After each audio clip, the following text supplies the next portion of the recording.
have like an opener. Like maybe we could do some kind of like simple animation and then like a little theme song. I feel like that'd be better for us. I could write a rap, I think. Another one. My freestyle skills are pretty good, so I'm not going to do it right now, obviously. Thank you. But yeah, I'm trying to save you from that. But yeah, I'll write a rap or something, and we'll see. Do you remember the song you wrote for when we first started doing Disregarding Henry way back when? Yep. I wanted to do a podcast and I didn't know how to do a podcast, so I was like, let's just watch movies and do like audio commentaries and we'll just post it to YouTube. And you wrote a theme song for me back in those days. I do, yeah. Modeled after Bob Dylan. Yeah, I took Bob Dylan's John Wesley Harding and changed it to Disregarding Henry. Oh, and nice. I just basically rewrote the first verse of that song and just made it specific to you. And I wonder if that's still up. It should still be up. Yeah. I did post it and used it as like my main channel like trailer for a little while. Oh god, it's so embarrassing. Yeah, I'm gonna have to try and find it again. I remember when I sampled that for you and we recorded me like singing through it. Oh, that was pretty cringy stuff, but so good. Hey, you did it. Yeah. Oh hell yeah. I hadn't even thought about that in forever. That's excellent. It's not your channel theme or whatever anymore, is it? Not anymore. I'm sorry. Damn it. We need to do another one though, because Felix and Dana are getting more into making music and stuff. Maybe they could make something for me. And I know there's an option to kind of like, there's like a control board or something you can do for streams where you can like have things play before and after, I think, and you can kind of do that live. I need to try and figure out how to do that because that would really make this show seem so much more legit if we could have like an intro and then an outro. That'd be cool to do. I just need to try and figure out how to do it. Mm-hmm. The only thing we would need at that point would just be like mics and tables to sit at and that big like neon sign behind. I have a microphone. I have a microphone. Mr. Amateur, I have a microphone. It's right here. This is my microphone. So take that. I've even got like a custom built like little sound dampening studio here. Is that lined with diapers? No. It's lined with what would you call this? It's lined with some old rags that I found in a garage. And that didn't work so well. So then I got like some padding, some like foam padding from my dad's shop. I can't remember what it was used for, but it's just like some foam packaging padding that I just line the inside with, and then I stick my microphone in there. It doesn't work that well, but it's better than nothing. Yeah, it's something. I guess you could have tried to line the walls of your room with egg cartons. I did try that. Do that. Yeah, I couldn't get enough though, and it's a lot of work. You need a lot of thumbtacks to line an entire room with like egg crates and egg cartons and stuff like that. I got like a patch of wall covered, and that was all I ever got. So I just go with this thing. Yeah, whatever works. So this is Super Celluloid Bros, video podcast of sorts. Where we talk about movies. It's a very sexy show.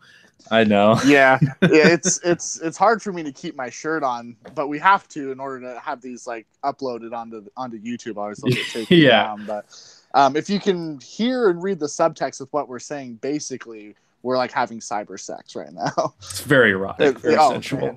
Yeah. And if you can see what's going on below the frame, yeah.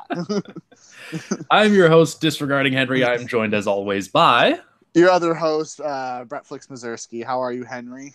Doing very well. How are you, Bretflix? Pretty good. It's been a while.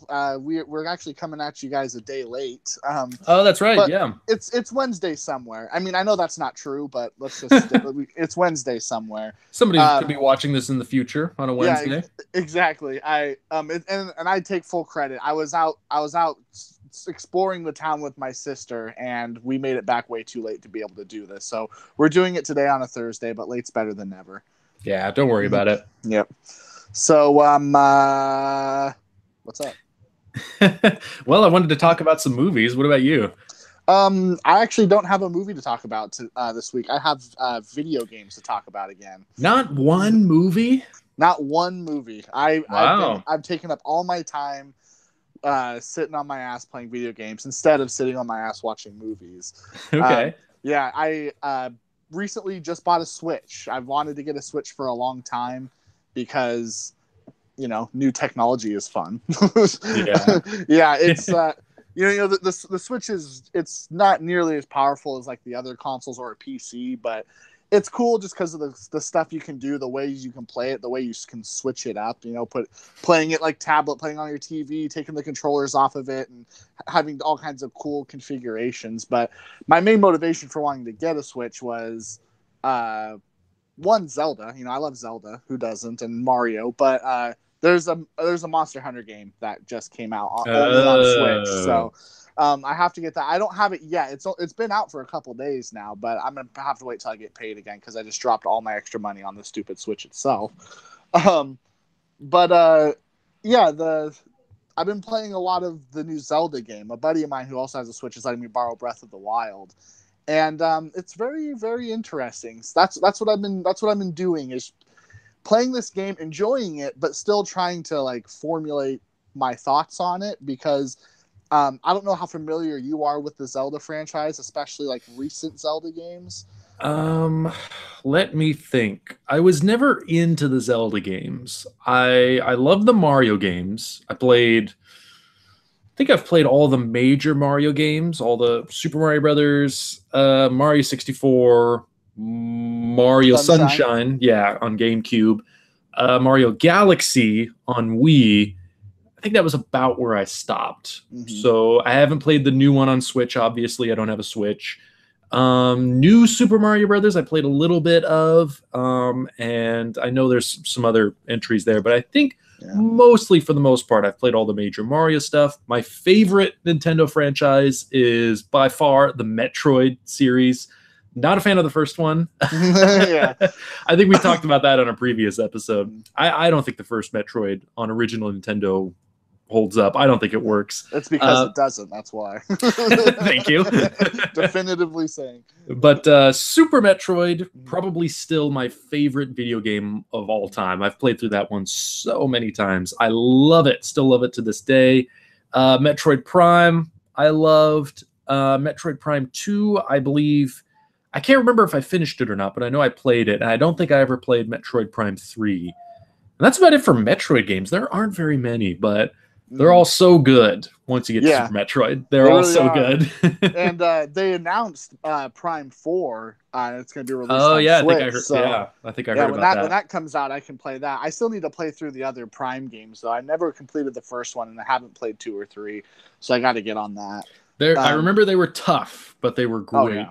Right. They were so much fun and so immersive. Mm-hmm. Such cool worlds they created. Yeah. The Zelda games, I'm a relatively like new fan to Zelda. Like how many have you played? Because I've played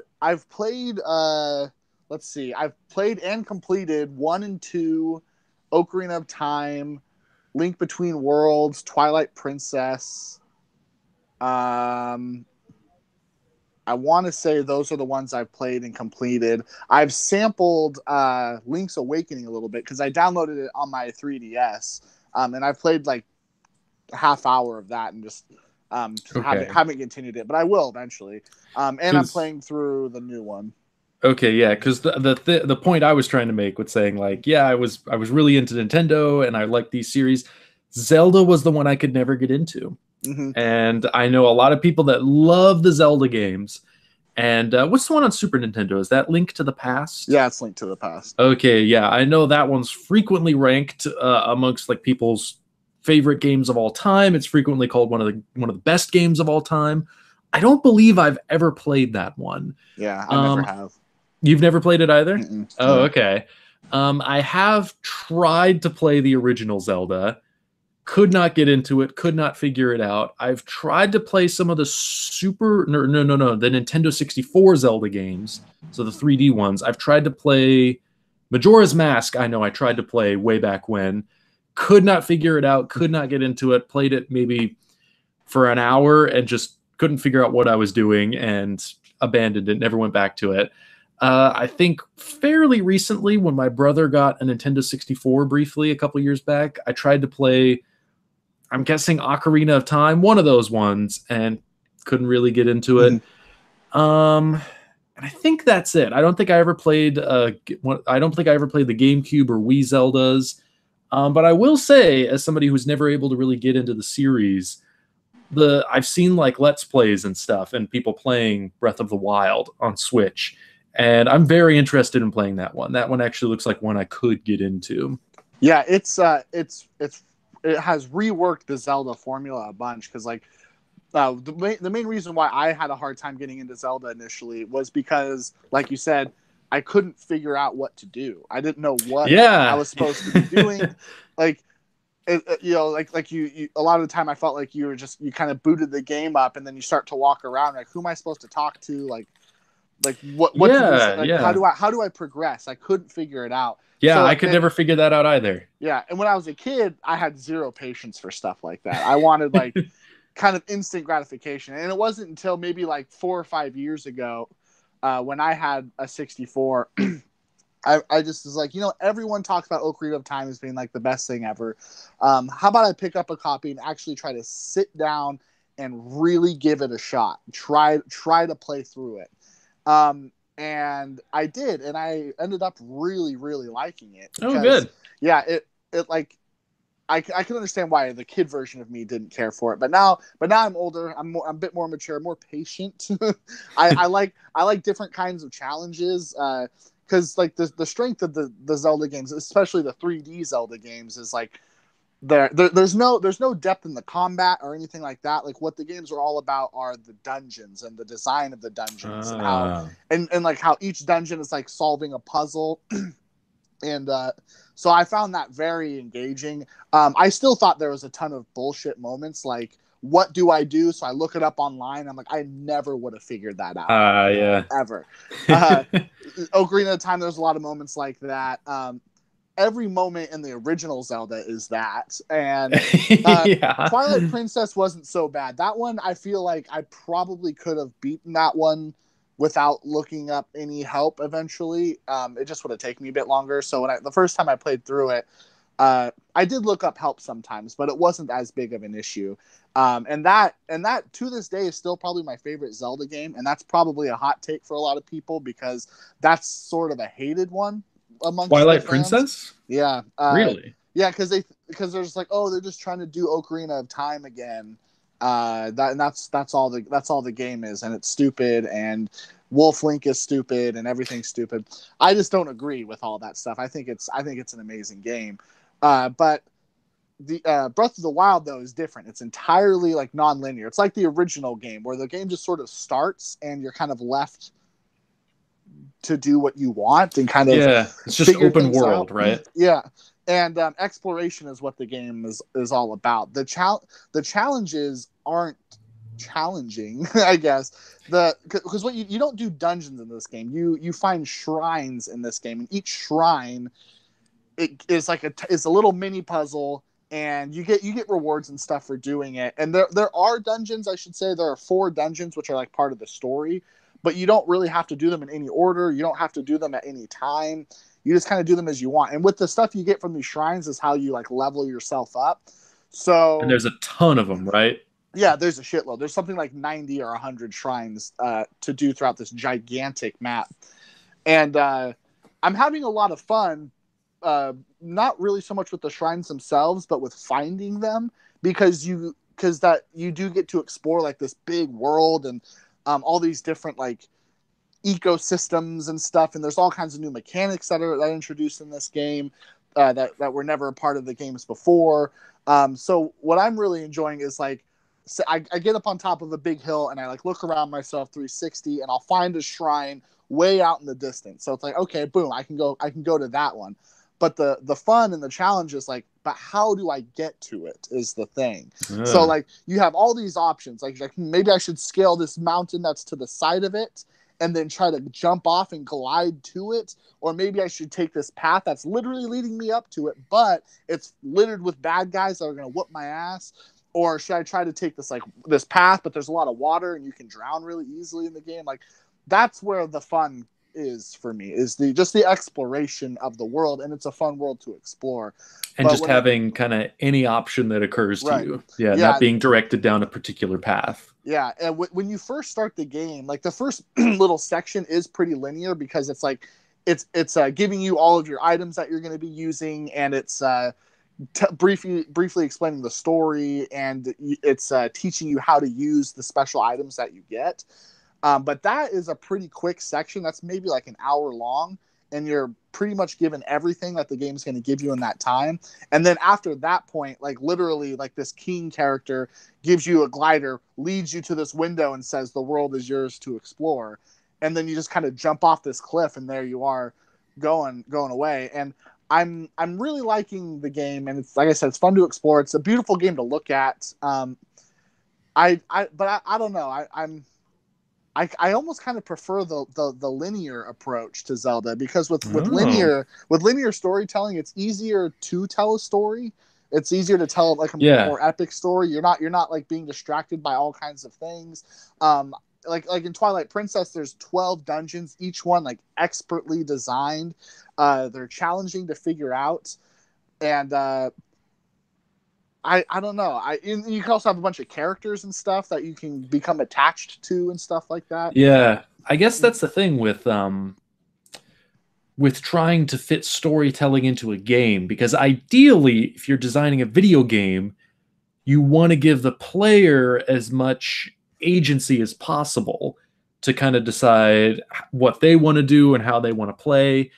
But the thing with a story is you need a storyteller who's kind of dictating all of that for an audience.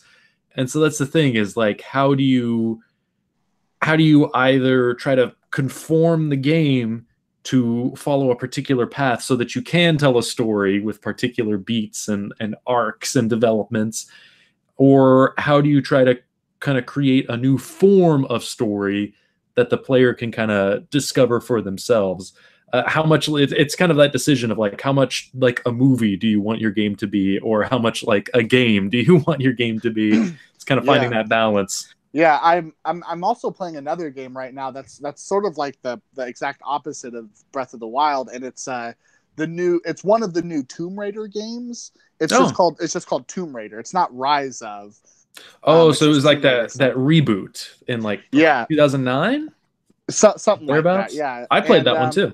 Yeah, it's a good game, but that one's like extremely cinematic, and the whole time you're following along one path. Like everything's laid out for you. Like even like when it comes to parts where you have to like scale walls, like every part where you have to scale is marked for you to see. Like, I mean that game just kind of it pushes you where you have to be going, and there's almost no exploration in that game, which is kind of weird because it's Tomb Raider. You'd think that game would be all about exploration, but not so much. But yeah, that game is very cinematic. Lots of cutscenes, tons of dialogue. Yeah, it's more like playing a movie. Yeah, right. And Zelda has like none of that, or at least like since I haven't been doing a lot of the story stuff. I haven't seen pretty much any of it. All I'm doing right now is looking for shrines. I'm trying to upgrade like my stamina and my health and stuff, because a lot of monsters out in the world will one-shot you, so you have to be prepared when you're going to go face things. So I'm preparing as much as I can before I take on any of the challenges. But that it's been like, I'd say like 15 hours straight of play, and I've pretty much forgotten like what the main story is, and I don't find myself caring that much. So I think it's to tell a story with a non-linear game has to be a big challenge, and I'm still trying to hold or reserve a lot of judgment on this game and say, oh, it doesn't do a good job of telling a story, because I know there's still a lot more I need to experience. Yeah, but it seems like it would be an impossible task, though I've heard a lot of nonlinear games do tell good stories. Like I've heard good things about like the Fallout games, but I've never played those. I played a little bit of I think it was Fallout 4. I played a little bit of that. I remember liking it. Mm-hmm. So what I've really appreciated though is just how new of an experience it is, because Zelda, especially up to like Skyward Sword, was just so just trapped by its own formula, and the series really needed to break that. Like its own formula of like you have a sword and a shield, and you find hearts, and you break pots for items, and you do dungeons, and in that dungeon you find like an item or a weapon that you can use, which you then always use on the boss of that dungeon, and then maybe there's other ways it can be applied to the overworld. Like that was every Zelda game pretty much since Ocarina of Time. And this has like none of that. When it comes to special dungeon items, there are no dungeon items. You're given like a bomb, like this bomb in the beginning of the game, where you can use the bomb. You have an unlimited amount. They just have to recharge after each use. You're given this magnesis thing where you can like pick up big metal objects and move them around. You also have this like ice thing where you can make these ice pillars rise up in water, so you can like go across water, and a stasis thing where you can like freeze objects, and that's it. There's nothing other than that. You don't have like your classic like the big heavy metal boots. You don't have the claw shot. You don't have like all these major staples, like the boomerang. You don't have the boomerang. That like all these things that are staples of the Zelda franchise. Even just like things as like health power-ups are the same. You don't have the same armor that you always do. Like you have different pieces that will give you different buffs that you can switch out at any time. Like this is an entirely different game than what I'm used to with my experience with Zelda. And it's fresh. Destructible weapons too. Yes. As well. Oh man, that drives me so nuts too. I've heard that's a controversial element. Yeah. I'm glad that there is some sort of like system there to keep things in check, because you pick up all kinds of weapons, and each weapons will do more damage, or some weapons will do like electricity damage or fire damage, or like they'll do like element stuff. And there needs to be some sort of mechanic to keep some of that in check. And I think that the destructible weapons is a good answer to that, because if your weapons didn't break, you might as well just find every super strong weapon and then not get rid of them. Just hold on to those and use those constantly. Then you'll never have any sort of challenge. But it creates a good level of challenge when you're in the middle of a fight and you have your one good sword, and you're like, oh, I hope this thing holds it together until I'm done beating these dudes up. And more often than not, it doesn't. So then you have to try to resort to something else. So then you have to decide, like, do I want to use my weak weapon, but it'll probably break after a couple of hits, or do I want to use a stronger weapon, but then that's going to break it down when I might want to save it for another occasion? I don't know. So it actually does add a lot of depth, and fixes a potential problem where you could just kind of cheese through a lot of the enemies if your weapons didn't break, and you could just keep all the good weapons all the time. I just think that it's too harsh of a system. I think that's the flaw. Is I'll pick up weapons and I'll kill one bad guy with it, and then it's already broken. I'm like, come on, like that kind of sucks. What's the point? Or I'll find a really good weapon and I won't ever use it, because I was like, oh, what if I come across a big situation where I need it? And so like I'm struggling through certain parts, breaking and using up all my shitty weapons, and then so I can save my one good weapon. But then I get to a part where suddenly like there's like 10 of that exact same weapon literally laying on the ground right in front of me, and I'm like, dude, I could have been using this the whole time. And a lot of the time it doesn't add to like a sense of accomplishment. It kind of just adds to a sense of like, that was a waste of my fucking time. Just frustration. Yeah, it's just frustrating sometimes. I get why the system's there, and it should be there, but I would like it to be a little bit more forgiving.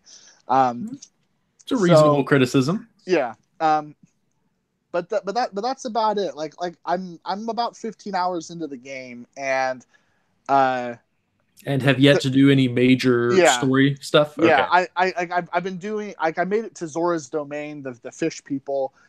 And I started to touch on some of that, and really the reason why I've been doing some of that and nothing else is just because of how gorgeous Zora's Domain is. Like when I stumbled across it entirely on accident, and I meet this character. He's just like, oh, you look like the hero that's gonna save our king. come with me up this mountain. And I've run across a few people that have said, like, come with me. And I'm just like, fuck you. I'm going to go do my own thing.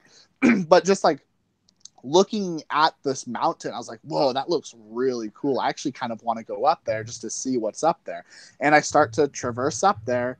And it just, like, when you finally come onto Zora's Domain, I remember I took this like weird mountain path.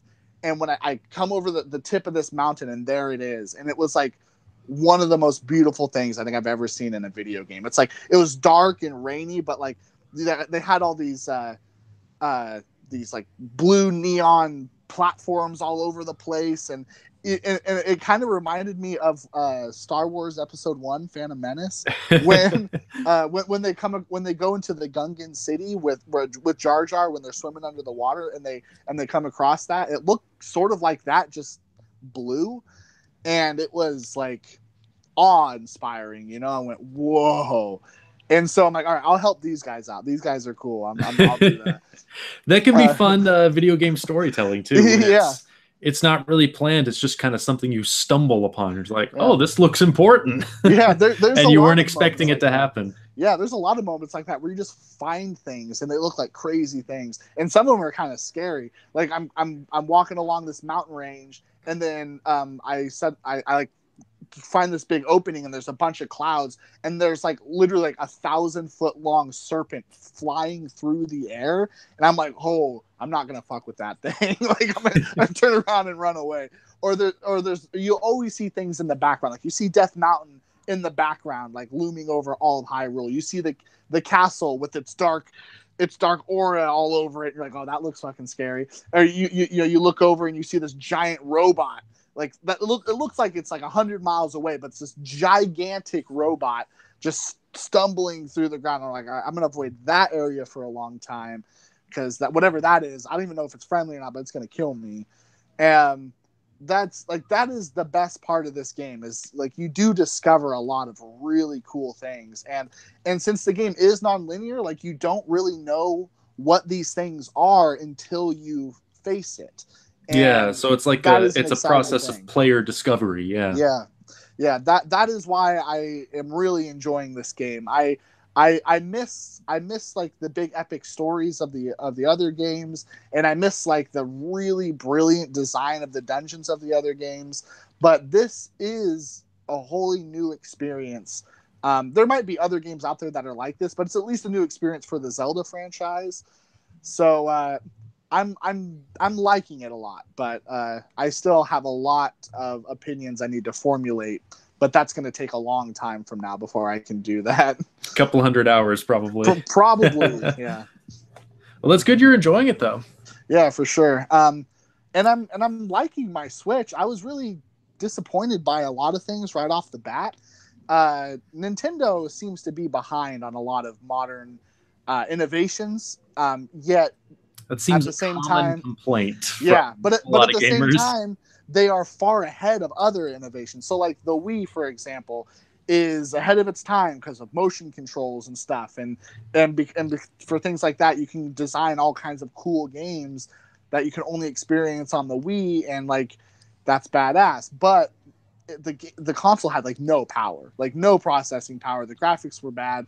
Like there's so many games that just the Wii would not have been able to handle. So they never got released on the Wii.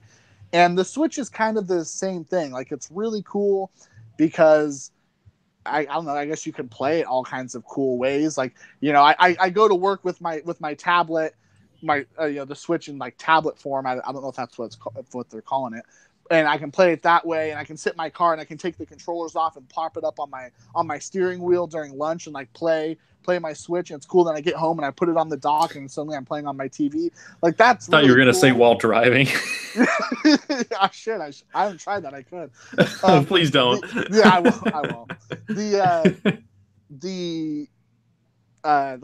Even like the motion stuff that are in the Joy-Cons are way better than what the Wii had. So like there's a lot of cool stuff that I know is going to be done on this console, but in comparison to the Xbox and PlayStation, it has no power to it. Like talk about Monster Hunter again. The newest Monster Hunter game well, like I said, one just came out a couple days ago, but it's actually an older game that came out on the 3DS that was updated for the Switch, but only released in Japan, and now it's being localized. So the new Monster Hunter game is technically an older one. So really the newest Monster Hunter game is Monster Hunter World, which came out in January. The Switch would not be able to handle that game because that game was designed for consoles, and it's just too bad. Like, I think that Nintendo has the resources and they could make this thing a very powerful console, but they don't want to for some reason. I know that they're not going after hardcore markets. Like, they're not going after people who love first person shooters. Like, they're going after more casual, family friendly sort of markets and stuff. So maybe the Switch is fine for that, because the Wii was fine for that too. But yeah, I think their focus is just on gameplay innovation. Right. I don't think they're that concerned, with processing power or graphics all that much. But when you're not, that's just going to limit your console to so many games that could be great experiences on that console. And with how cool the Switch is, I mean, with its portable features, like, I think it would be awesome to have Monster Hunter World on the go, to be able to, if I'm traveling somewhere, sitting in the back seat of a car, to play Monster Hunter World, that'd be fucking awesome. And you could only do that on the Switch, but since it doesn't have the processing power, you can't, and it's disappointing. A lot of the games aren't going to require that sort of processing power, and actually Zelda suffers from that too, because I'll be standing up on a big tower looking at this huge world, and you can see really, really far, but you don't have to look very far to notice that the textures aren't really there and the graphics, things are having a hard time rendering when they're sort of far away. There's been a lot of instances where I'll find something and I'll want to go to it, and I start to like travel along, and as I'm like, say, gliding through the air, I'm seeing suddenly these huge bad guys that I stand no chance against just kind of appear out of nowhere, because the system wasn't strong enough to be able to render them before when I was at the tower and made the decision to go to that place. And that can also be sort of frustrating. And so I don't know why Nintendo is that far behind stuff. I mean, maybe you could make the argument that by not having that processing power, that they can manufacture their systems for cheaper and more people can buy them. But the Switch is $300, and my friend Levi bought an Xbox a few months ago, an Xbox One, brand new Xbox One S, for $229. Wow. Yeah, and so it was much cheaper and much more powerful. I don't know. I mean, the Switch is portable, and it that's its big advantage. Yes, and it's so packed, and like there is a lot of power for how like compact this thing is. Like, the Switch is just the tablet without the controllers on it is no bigger than a iPad. Like iPads are actually, I would say, like, a regular iPad is even bigger than this. So it is impressive for how powerful it is, and all the processing power is in the tablet. None of it is in the dock. So it actually is pretty impressive for what it is. I'll give it credit for that. I just think that it can kind of suffer for not being as strong as it could be. And the last thing I'll bitch about is the home entertainment features that have become staples for consoles aren't available on Switch. Like, there's no Netflix, there's no YouTube. Oh, yeah. Why would that not be there? I don't have any idea of why that wouldn't be there. And they also took the virtual console away. There's no virtual console on the Switch. What the hell? Oh, so you can't buy like old retro games? Yeah, you can't do that. That is a weird decision. Yeah, that would be like, if I were to get one, that would be one of the major things I would be expecting, is like, I want to be able to buy Super Metroid so I can play that. Hell yeah. It's on, like, they have virtual consoles on the 3DS, on the Wii U, even on the Wii. Like, you can still buy a lot of stuff on the Wii still. Apparently they just shut that down. Did they? Yeah. Oh shit! Because I actually had my Wii plugged in like a couple weeks ago, and I was looking, and I could see that they took a lot of things away, but there was still some stuff I could buy. Well, you need to use points, right? Like Wii points or something. Yeah, we had a game night a couple nights ago. Felix's sister was visiting, and we were like, hey, let's break out the Wii and play some stuff. And we were like, hey, what about WarioWare? That's a great party game.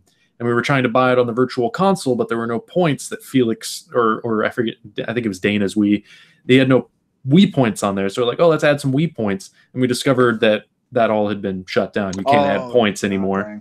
Oh, wow. So it's still kind of up, but you can't add any new points. So it's effectively shut down. Yeah. Okay. Well, I'm betting that they'll add the virtual console later. I just don't know why that wasn't already there, because they have to make a shitload of money off of that. I mean, I don't know how many times I have bought Super Mario Brothers 3 because on virtual console on different things. I have it on my Wii and I have it on my 3DS, and I would gladly buy it on my Switch. Poor consumer decisions, I know, but I wouldn't care. I'd be happy to pay another $5 for Mario 3 to have it on my Switch. But yeah, so I think it's kind of a mixed bag. It's really cool. There's features it should have that it doesn't though. But so far I'm happy with it. As long as the games are good, then that's all right. If I'm able to still get a library of games to support having paid $300 for it, then I'm probably not going to bitch too much about it, because it was the same thing with the Wii. Like when the Wii launched, it was really weak, only had a few good games, but by the time its lifespan was over, it had a lot of great games, and it had some of the best games of that generation of consoles. And I have my Wii, and I love my Wii. I'll play that thing any day. What about the new Tomb Raider, or the one you were playing? Are you enjoying that one? I am enjoying it. It's I think it should be a different style game. I think it should adopt more ideas that Zelda had. I think it should be open world and stuff, and there should be a lot of exploration. I don't care about the story. I think Lara Croft is kind of whiny and annoying a lot of the time. Every time you sit at a campfire, she's always like, "Oh, my father, I miss him so much." I'm like, dude, I don't care. Like, I just want to kill things. But I think it's still a fun game. I like killing people. I like you stumble across a big structure full of guys, and you kind of go into stealth mode, and you try to think like, do I want to go in guns blazing, or do I want to try to be more quiet and take this guy out up here first and sneak up behind this dude? I'm having a fun experience, and I got it at a really good price. They were having a discount on it on Xbox. I got like $6. I was like, dude, hey, not bad. Yeah, that's a great deal. Yeah. I would pay $20 for that game. I'd pay more for it.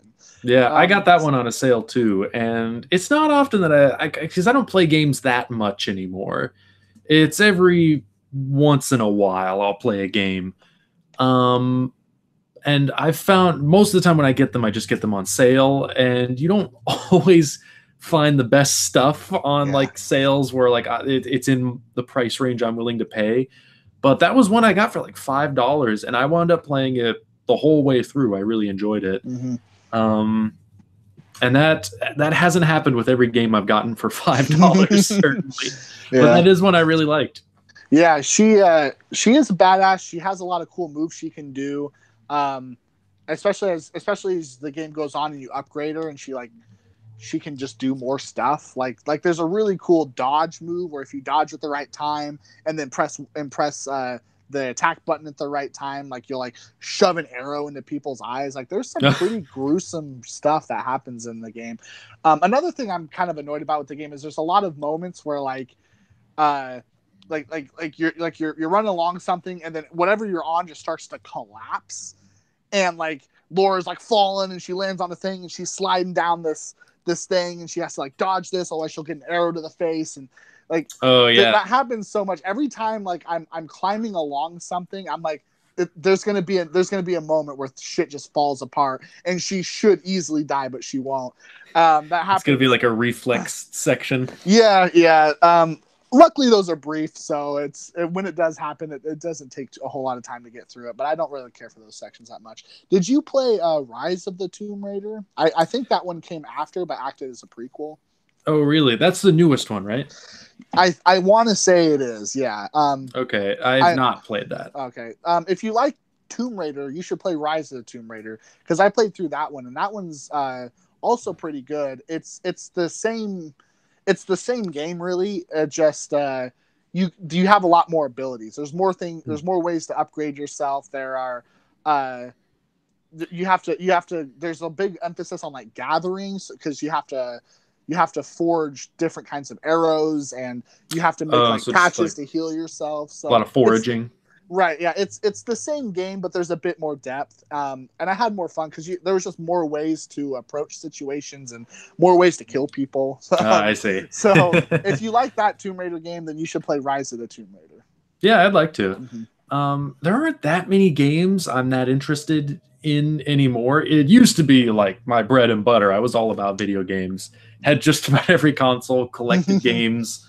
Like there was no tomorrow, and yeah, I kind of grew out of that. Not so much into it anymore. But yeah, I remember when we first started hanging out, the first few times I went to your house, like seeing your room and Dana's room was really cool because you guys had these great setups. I remember like consoles lined up on shelves and like all kinds of like just cool ways to display your games, and you had a shit ton of cool consoles, like ones that you never see. Like, didn't you guys have a 3DO?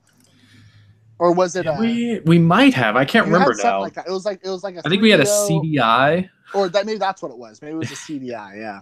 Yeah, we had like a Jaguar and a bunch of the Sega systems. What was the Sega Dreamcast? Yeah, we had a Dreamcast, we had a Sega Saturn, I think we had every Nintendo console. We even had a Virtual Boy. Yep. That was the like going to your house those first few times was the first times I ever played Virtual Boy. The only time I've ever played Virtual Boy and the 3DI or whatever, CDI. Whatever it was, yeah. I can't even remember if we had any games for it. You had Dragon's Lair or Dragon's Quest or you might be right. It's been so long. Yeah. I remember Dragon's Lair, playing that and just screaming at the game because it was so frustrating, and I could never get the timing down for like anything. Right as the game started, that dragon would kill me every time. I knew what button to press, and I thought I knew when, but I could never get it. So that was one they should have lightened up on that one for consoles because it was clearly designed as an arcade just quarter eater that you just would pump in dozens of dollars into until you could finally get to the end. Yeah, it was kind of sad to see when you guys had to sell all that stuff away so you could save money for Ebert Fest. Oh, is that? I don't think that was the reason we did it. I thought that's what it was. But maybe no, not. I think we just kind of started growing out of it and wanted to like start collecting movies and stuff like that. And so just to clear space, because we didn't really play a lot of our games after a certain point. So we kind of just started purging a lot of the collection. Oh, okay. And now my brother still is sort of into it. He's got an Xbox and a PlayStation and a Wii. And I think is interested in trying to get a Switch at some point. But yeah, all I have now is just the PlayStation 3, and I'll buy a game on the virtual store every once in a while. But pretty much all I use that for is just watching Blu-rays and streaming stuff, and that's about it. There are a couple of games that I do want to play. For instance, I want to play Cuphead. Oh yeah, that one's really popular right now.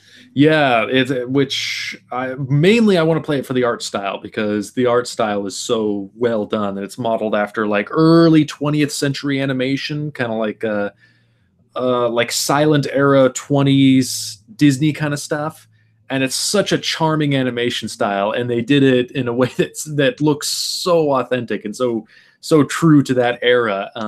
And also, I love the classic like platformer kind of style stuff, the challenge games like that. So that one looks like it'd be really fun.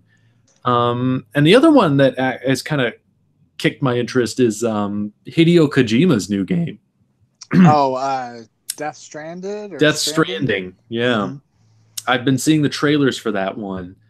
And I'm very interested in finding out what that one's all about. Yeah, I've been seeing trailers for that for like years now. Is it done or is it almost done? No, they're working on it. I think it's coming out next year. I'm not sure.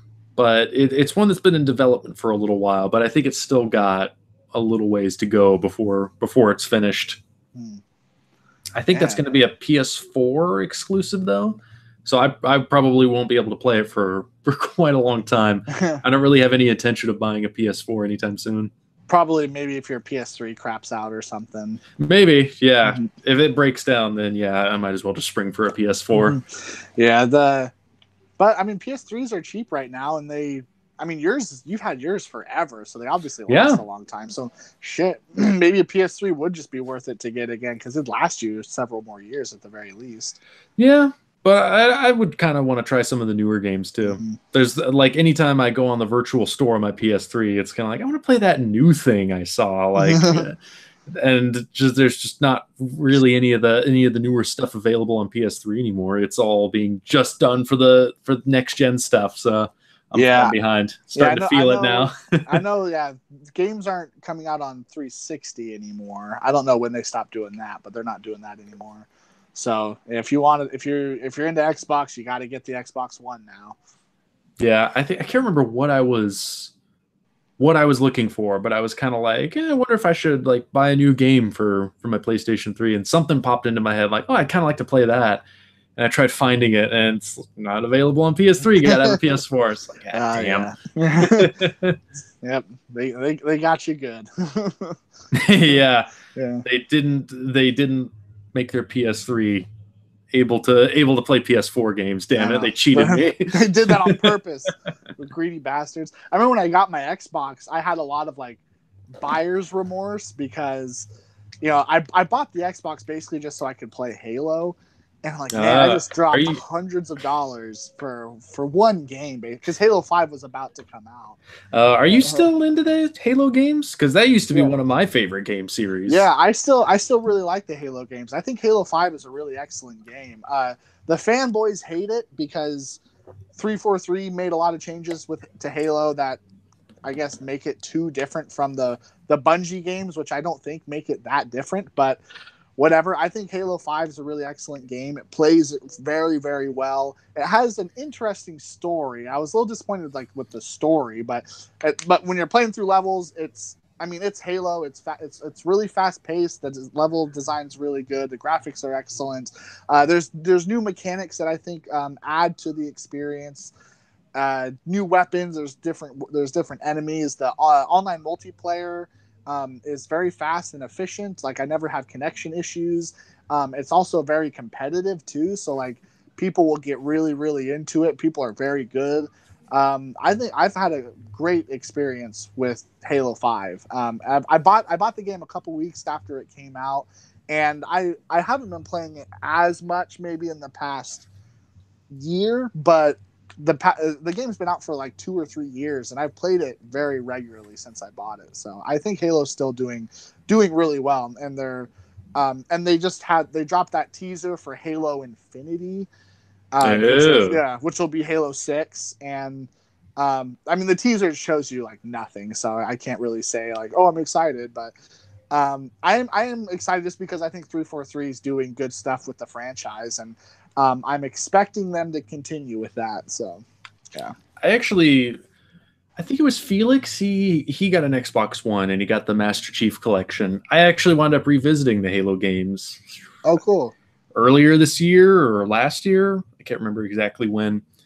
I was actually glad to see that they held up, that I still enjoyed playing all of them. The first 3, so Halo 1, 2, and 3. I replayed all of those. It's like, these are still really fun. I still really like these. And I'd never played Halo 4, and it was on the Master Chief Collection, so I was like, I'll give that a shot. I maybe got halfway through, if that, and I disliked it so much that I couldn't continue. Really? Why is that? I don't know. I did not care for the story at all, and a lot of the enemies I just did not like. Once you start fighting those robot guys, I could not get a grip on what was supposed to be happening or how I was supposed to be fighting them.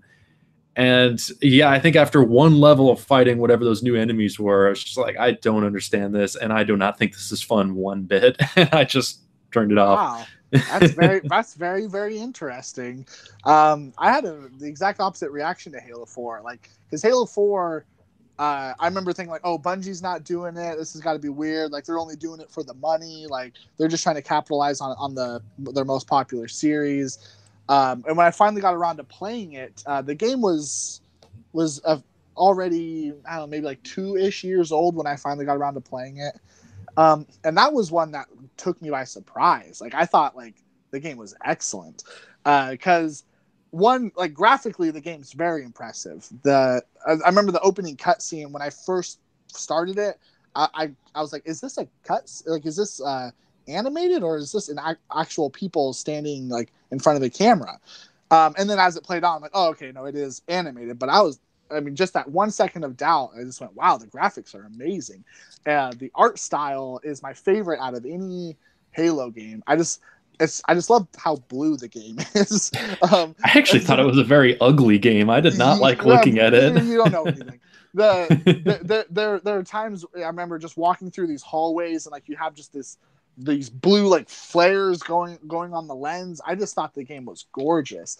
Gameplay wise, it was like what I was expecting from Halo. It's just fun shooting stuff, whatever. It didn't really feel too different to me than the other ones, except for like now you could sprint and there was like an assassination thing you could do, and they had suit abilities, or whatever. But the story was my favorite of any like individual Halo game, and still is to this day, just because it's kind of emotional. I couldn't follow a single thing that was happening in what I played. When it comes to the plot, I still to this day don't really know what that game is about. But the relationship between Cortana and Master Chief is so emotional to me that like I cried when the game ended. Not like bawled my eyes out, but like my eyes watered, because I don't know if do you know how the game ends? I don't care. I don't know if you care to spoil it. Well, I don't care if you spoil it. Yeah, any fans out there, spoiler alert! I'm going to spoil the ending real quick.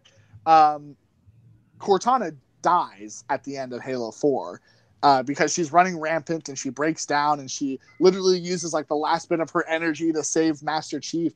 But before she like goes away forever, they have this moment where she's like life size and they're talking face to face, and it's like I can't even explain it. I was just like, no, Cortana's dead. What the fuck, man?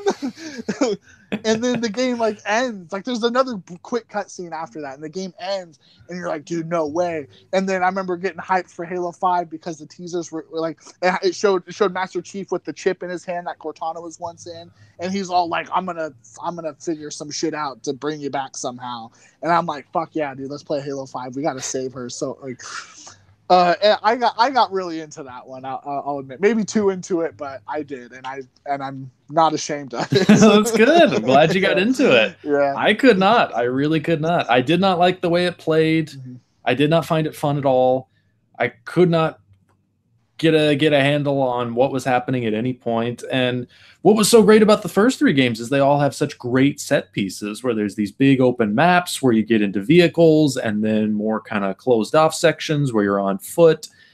Really great moments where new enemies are introduced, and it's done in a very memorable sort of visual way. Like the introduction of the Flood in Halo 1 is such a great moment. Yeah. And really terrific set pieces where you're trying to defend Earth from alien invasion in the second one. And the third one, I mean, some of the vehicle sections and the way it seamlessly goes from being in the air to being on ground in a tank to being on foot and going through these interior sections, and the way that all just seamlessly goes from moment to moment in just one big gigantic scale level. No loading screens. Yeah. Yeah, it's amazing, and it's so much fun to play. And the fourth game, I don't remember a single thing that happened. I just kind of played it, was kind of frustrated most of the time, wasn't really enjoying myself. And then, once I started trying to fight the new enemies, I didn't know what they were or who they were or what was going on. They weren't really introduced well, I thought. And I just had enough of it. I'd had enough at a certain point, and I just turned it off. Yeah. I guess different reactions, but maybe one day try out Halo 5. Because if you didn't follow the story or the plot of 4, which I still really can't, 5 is like just as convoluted and confusing. And it doesn't, and for me, like who got really emotionally involved with number 4, 5 doesn't have like any of that. And I was disappointed. Oh, you didn't get invested? I didn't. 5 has a lot of weaknesses. Like I think just in terms of like how the game controls, like its mechanics and just simply playing a video game, I think 5 might be my favorite of all the Halo games. I just think it plays better than all of them. But like, I have a lot of issues with its story. From what I do understand, and all of its promotional stuff was setting up something very different that I was excited for and thought like would have been a really interesting turn for the series, because like they were like setting up the story to be like, there's this other Spartan named Locke who's hunting down Master Chief because Master Chief has gone rogue, and he's actually kind of a bad guy, sort of fucking shit up because he's trying to somehow fix Cortana. Like, that's what I thought the game was going to be about, and it really wasn't. Master Chief isn't a bad guy. Like, they played it a bit more safe. I thought they were going to take more risks story-wise, and they didn't, so I was kind of bummed out about that. But yeah, it's kind of a mixed bag. I think I will agree with you though that the first 3 games did have way better set pieces than 4, because 4 is very just linear, like you're just following paths. Like, there's a lot of moments where you're literally following a path and there's just walls right next to you. There's not a lot of ways or times where you can just like explore a little bit. Yeah, I was really bored. I remember playing that one. Yeah, but 3 and 2 especially had tons of amazing moments. Like, I remember in Halo 2, my favorite section to play in that game is early on when you first land on Earth, because you you crash land on Earth, and then suddenly you're in this like area where it's kind of like just this one little spot you play, and you just get infiltrated by Covenant over and over again. Different just waves, like then bugs come along, then it's hunters, and then you go from that spot to another spot where there's snipers. Like, in that one section, there's tons of set pieces, and then you get into huge variety. Right, you get into a warthog, and you're traveling through the tunnels, and then you get into a tank, and you go over the bridge. And then you take on that giant scarab thing. Yeah, yep, exactly. And that's all one level. Yeah, exactly. And you can just play it through that whole thing. It's a pretty long section of the game. And it's always fun to go back to and play it through. You can maybe find different ways to play through it, or something, like try different weapons, or maybe take a somewhat different path, or just whatever. But even if you take the same path, it's still a good time. 4 is pretty much going to be like the same experience, I think, when you play through it. And so if you don't really care for that experience, I can understand why you wouldn't like that game that much. But well, we spent a good hour on video games. You want to talk about some movies a little bit? Yes, yeah, yeah. Please do. What have you been watching the past week? I watched quite a few things. There's a lot I could talk about. Should I talk about the good stuff first or the bad stuff? Well, I like both so much. Give me the good one first. I think I like bad stuff a bit more, so I'll save the best for last. Okay. Well, let's see. I rewatched Orson Welles' Touch of Evil. Oh yeah, they added that to Netflix. Yeah, they added a bunch of Orson Welles stuff to Netflix. I don't know if they recently acquired like his catalog or what, but they put on Touch of Evil. They put on The Stranger.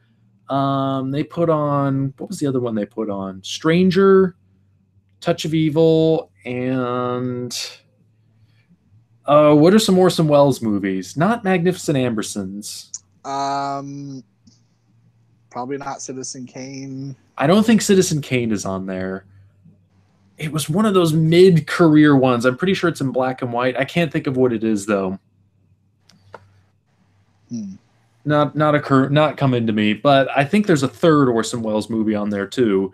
And they just recently acquired distribution rights to the one that's coming out this year, a long unfinished movie he shot in the mid-'70s, I believe, that I think was finally completed by Peter Bogdanovich. And that is getting a theatrical release, and it's been picked up for distribution by Netflix, and it's going to be streaming on there fairly soon. So that's very cool, a brand new Orson Welles movie that's going to be released on Netflix. Yeah. And they put a couple of his older ones on there too. And I had not seen Touch of Evil in a little while. Yeah, I haven't seen that movie in like probably 8 or 9 years. Really? I don't remember. Yeah, I don't remember a lot from it. I remember the opening shot, obviously. Yeah. I remember Fat Orson Welles and Mexican Charlton Heston. Yes, Charlton Heston as a Mexican police officer. Yes, and I remember being just very confused by that. Well, watching hasn't aged well in some respects. It's like, well, why did they do that? I mean, you know, have an American star to try to sell your movie in America, but like, it's just so bad. Maybe it wasn't perceived as being that stupid back then, but man, it hasn't aged well at all. No. But it is a movie that is still pretty incredible on a stylistic level. Yeah. There are definitely elements in it that have not aged very well, but Orson Welles was such an innovative genius filmmaker that he was kind of able to do things with each movie that he made that were incredibly far ahead of their time. And Touch of Evil is kind of an interesting one. I don't actually think it's that good of a movie. Rewatching it. I'm a fan of Citizen Kane. I really like Citizen Kane. That's a story that I get really involved in. It's a movie that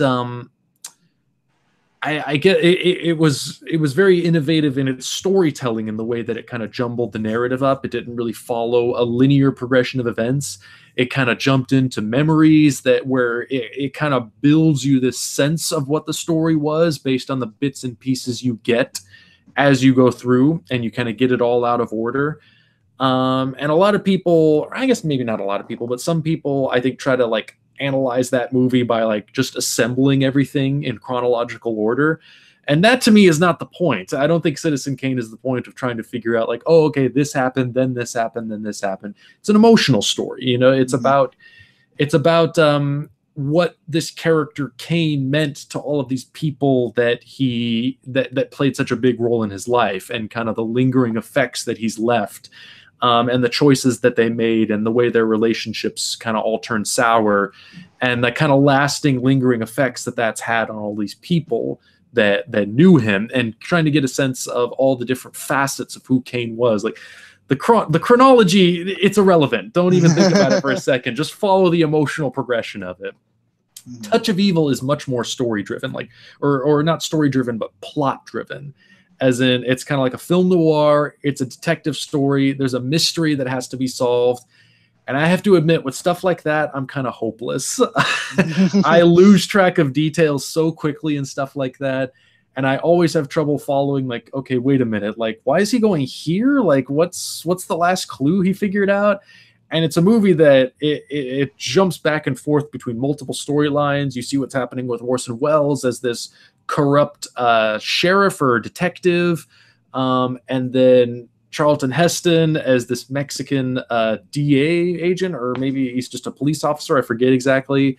And then also Janet Leigh as his new wife, and she's getting kind of like terrorized by these hoodlums and kind of being framed for all this other stuff. So there's a lot being juggled around here, and a lot that happens. And I really can't keep track of any of it. Every time I've watched that movie, and I've probably seen it like 3-4 times by this point, I still really can't tell you what it's about. I have no idea what the plot line is. But the thing that really sticks with me in that movie is its style, its atmosphere, the way it's shot, the incredible lighting effects, the shadows, and the really extreme camera work and angles, the really bold choices that Welles makes stylistically in the way the film's put together. A lot of the way the scenes are jumbled together and edited is very striking.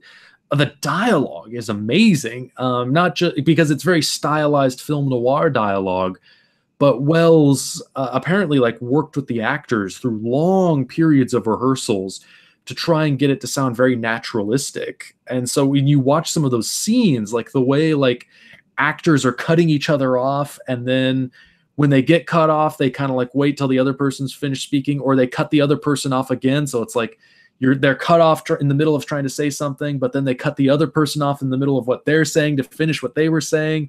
And the way it's all kind of like messed up and kind of like chaotic, the way like actual people kind of talk and interact, it's very striking, you know, seeing in like a stylized 50s noir, that kind of realism and naturalism of actors kind of like talking over each other, overlapping their dialogue, cutting each other off, that kind of realism and naturalism. I can't think of really many other movies from that era that did stuff like that.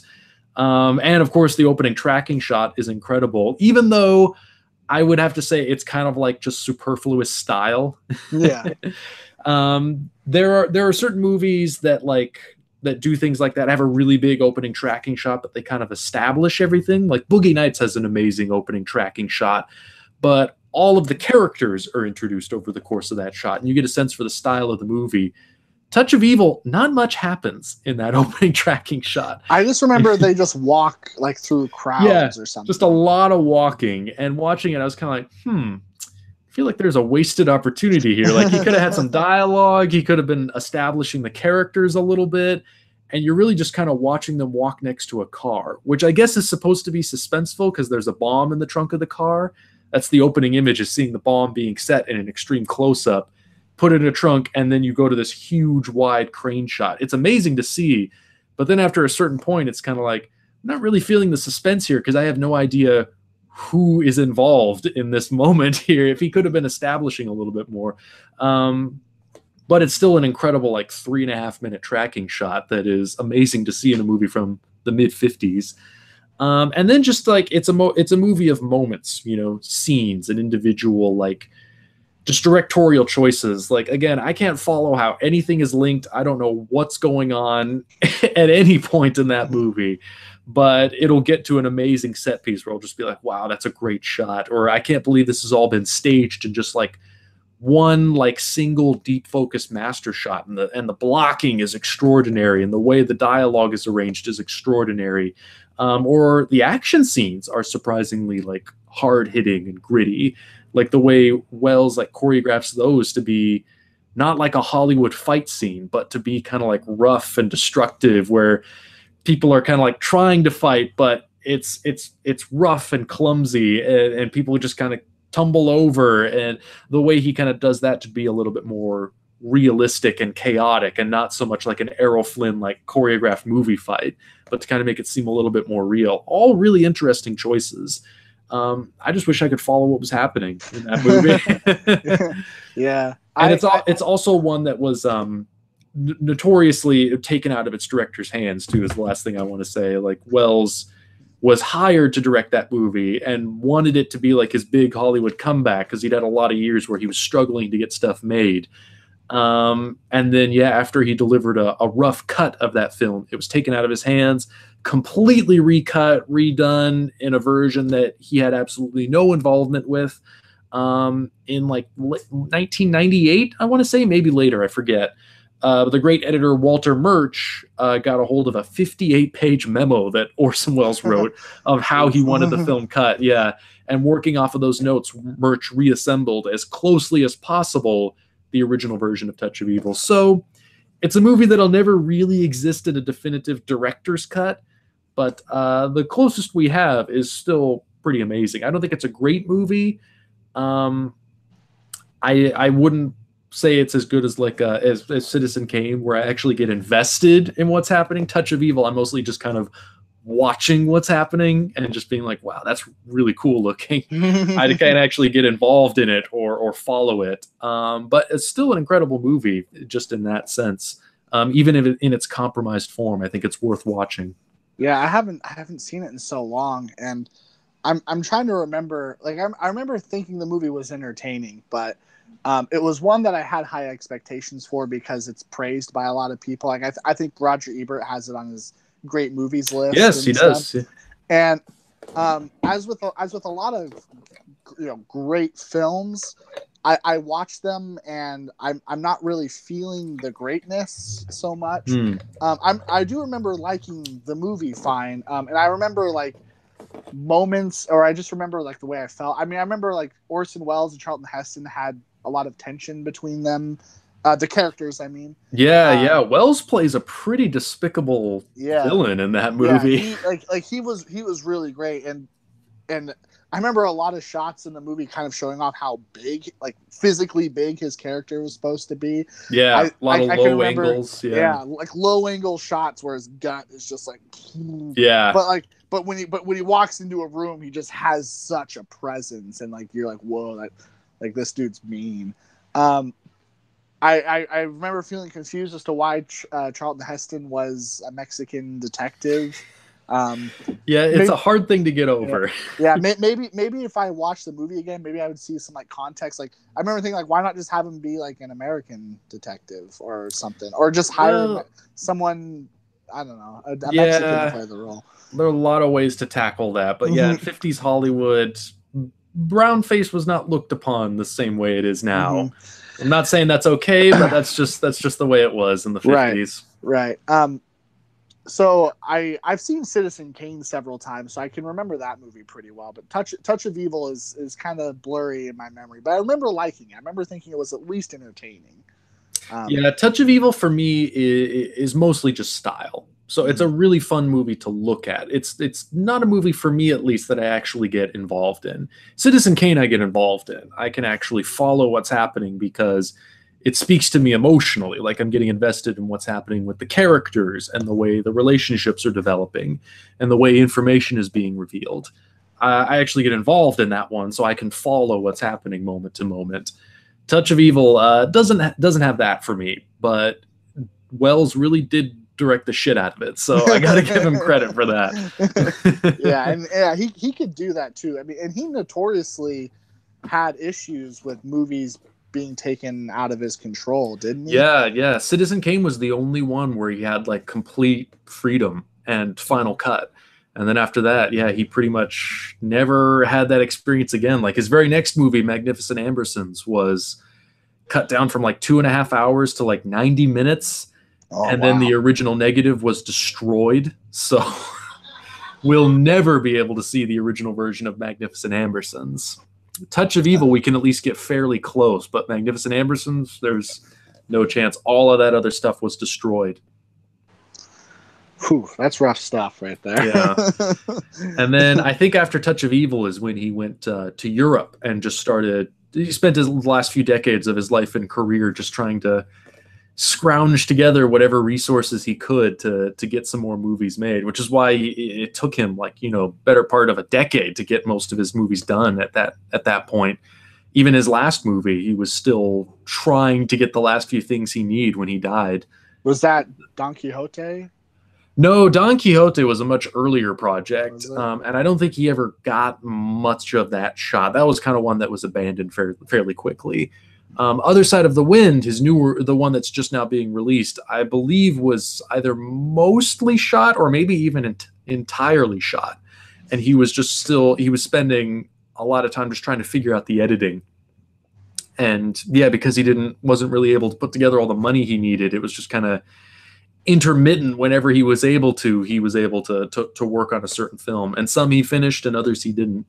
So it's really cool that Other Side of the Wind has finally been assembled and is now being released. It'll be interesting to see that when it comes out. What's that weird movie that is a part of that BBS box set that Orson Welles was in? Oh, the Jaglum movie? What was that called? That was called A Safe Place. That's what it was called, where he's like a magician on a rock in a lake or something like that. Something like that, yeah. It's a really strange, dreamlike film. Mm-hmm. That is Orson Welles' best work right there. Safe Place is the best for you? Yeah. He did a lot of weird projects where he would just show up briefly like that, didn't he? Like in his later career, because that's what he did in Catch-22, right? He was just he does. Yeah, quick he has a little scene. Yeah, just like a one-scene cameo. Yeah, he appeared in the Muppets movie in one scene, one line of dialogue. He did. I think he did the narration for the Transformers animated movie. strange career he had. Yeah, I think it was just pretty much whatever would pay him, he'd do. Oh man, yeah, a lot of unrealized potential. Like, I mean, yeah, he was like the boy wonder. Did Citizen Kane at 28, and then just kind of had the legs cut out from under him after that. Nobody really gave him the same opportunity. It's very tragic, when you think about it, that everything was going so well for him. Like, he did the radio show version of War of the Worlds, which was such a sensation. He did the stage. he did this really innovative stage production of Julius Caesar that was so acclaimed, and then he moves into film and he does Citizen Kane. And then after that, just it never quite galvanized the way it did in those first few years. It just, something always went wrong, and he was never able to do kind of the same thing he did those first few years. It's kind of a strange thing to say, because a lot when I said a lot of unrealized potential, because a lot of people credit Citizen Kane as the greatest movie ever made. Yeah. So you just think like, oh, the person who made the greatest movie ever made has a lot of unrealized potential. That's weird, but it's true, because it was just so rocky after that point, and he did a lot of great things as well, like whether it just be acting or say he directed something that was really good. But you have to wonder like what could have been if people didn't, stop him from his vision or something. Yeah, if he'd just been allowed to continue, having control over his work. Lady from Shanghai, that's the other one that's on Netflix. Oh, okay. Which I want to rewatch that one. I have not seen that one. I have not either, and I haven't seen The Stranger either, so I want to watch both of those.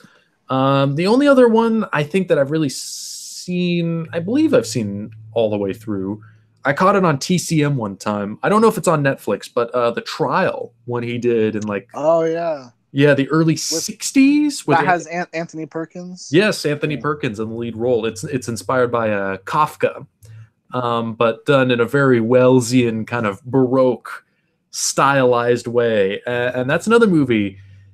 Don't really know what it's about. Don't really know what's going on, which is kind of the intent. It's sort of a surreal movie, but amazing direction, amazing cinematography and blocking and staging. It's an amazing movie just to look at, even if I don't get quite involved in what's happening. Still, just Wells's skills were so one of a kind and so colossal that, like, you always know when you're watching one of his movies, and every single shot is just like, wow, now that's filmmaking. Yeah.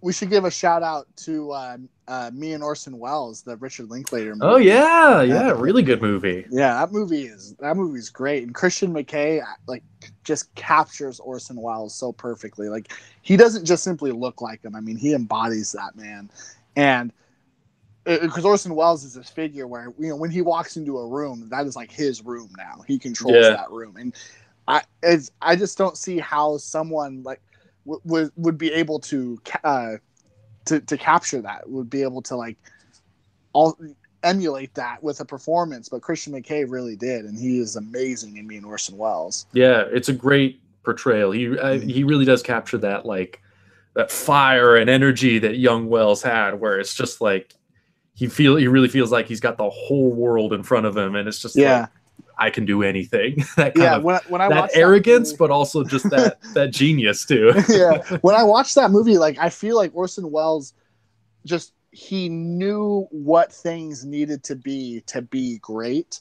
Like he knew how to deliver that monologue, or he knew how to like say this thing on the radio just to make it sound as perfect as possible. Like, he just had so much control and such an understanding of theatrics, Yeah. It kind of makes sense that he would be a master at radio and theater and film. Like, yeah, just because his instincts and his showmanship were always so spot on. Mm-hmm. And I think Linklater does a great job of imagining what Wells's Julius Caesar production might have been like too. You get really involved in seeing how that's all put together too, and you get really affected by some of those moments the way it's done too. It's like, wow, this really must have been like something incredible. But it was a theater production, so we have no way of really knowing what it was like unless you were actually there. But it's really fun getting to see it in that movie. That's kind of what that whole film centers around, is that theatrical production of Julius Caesar, and it does a really good job of pulling you into that and making you feel like they're really capturing something about what it must have been like, which is fun. Mm-hmm. Yeah, what is Christian McKay up to these days? I don't see him in anything. The only other thing I've seen him in was he has He has a small role in Woody Allen's You Will Meet a Tall Dark Stranger. Oh, really? Yeah, he just plays one of Josh Brolin's like poker buddies. Like that's it. Oh, interesting. Yeah, maybe a couple lines of dialogue or something at most. I think that movie came out the same year as Me and Orson Welles. So maybe he's doing theater or something, but he's a great actor. I'd love to see him in a lot more stuff. Yeah, I think he's like a musician or something professionally. I forget. Okay. So I think he's actually. I don't think he's really an actor first and foremost. I think he's actually involved in music in some way. I forget now. I'd have to read up on it. But that would be really interesting. And I wonder how he was discovered for the part of Orson Welles then. I remember because we saw Me and Orson Welles at Ebert Fest in like 2010, didn't we? Yeah. Yes. Or was it 20? Is it I 2010? don't remember which year. I want to say it was 2010. 1 year. Well, yeah. And yeah, Richard Linklater was there and did a Q&A afterwards. I remember him talking about it, that he was... I don't remember now. It's been so long. I don't remember how he said they found him, but I do remember him saying something like that he was a musician mostly, and that they kind of had to convince him to take the acting role because he was mostly focused on this other career. Huh. That's very interesting. I don't remember that. That is really cool. Yeah, and the other movie I watched on Netflix too, which is... I kind of had a similar reaction to, like a convoluted plot that I couldn't really follow, but just the way the movie was done was so engaging to me that I really enjoyed it, was The Paperboy.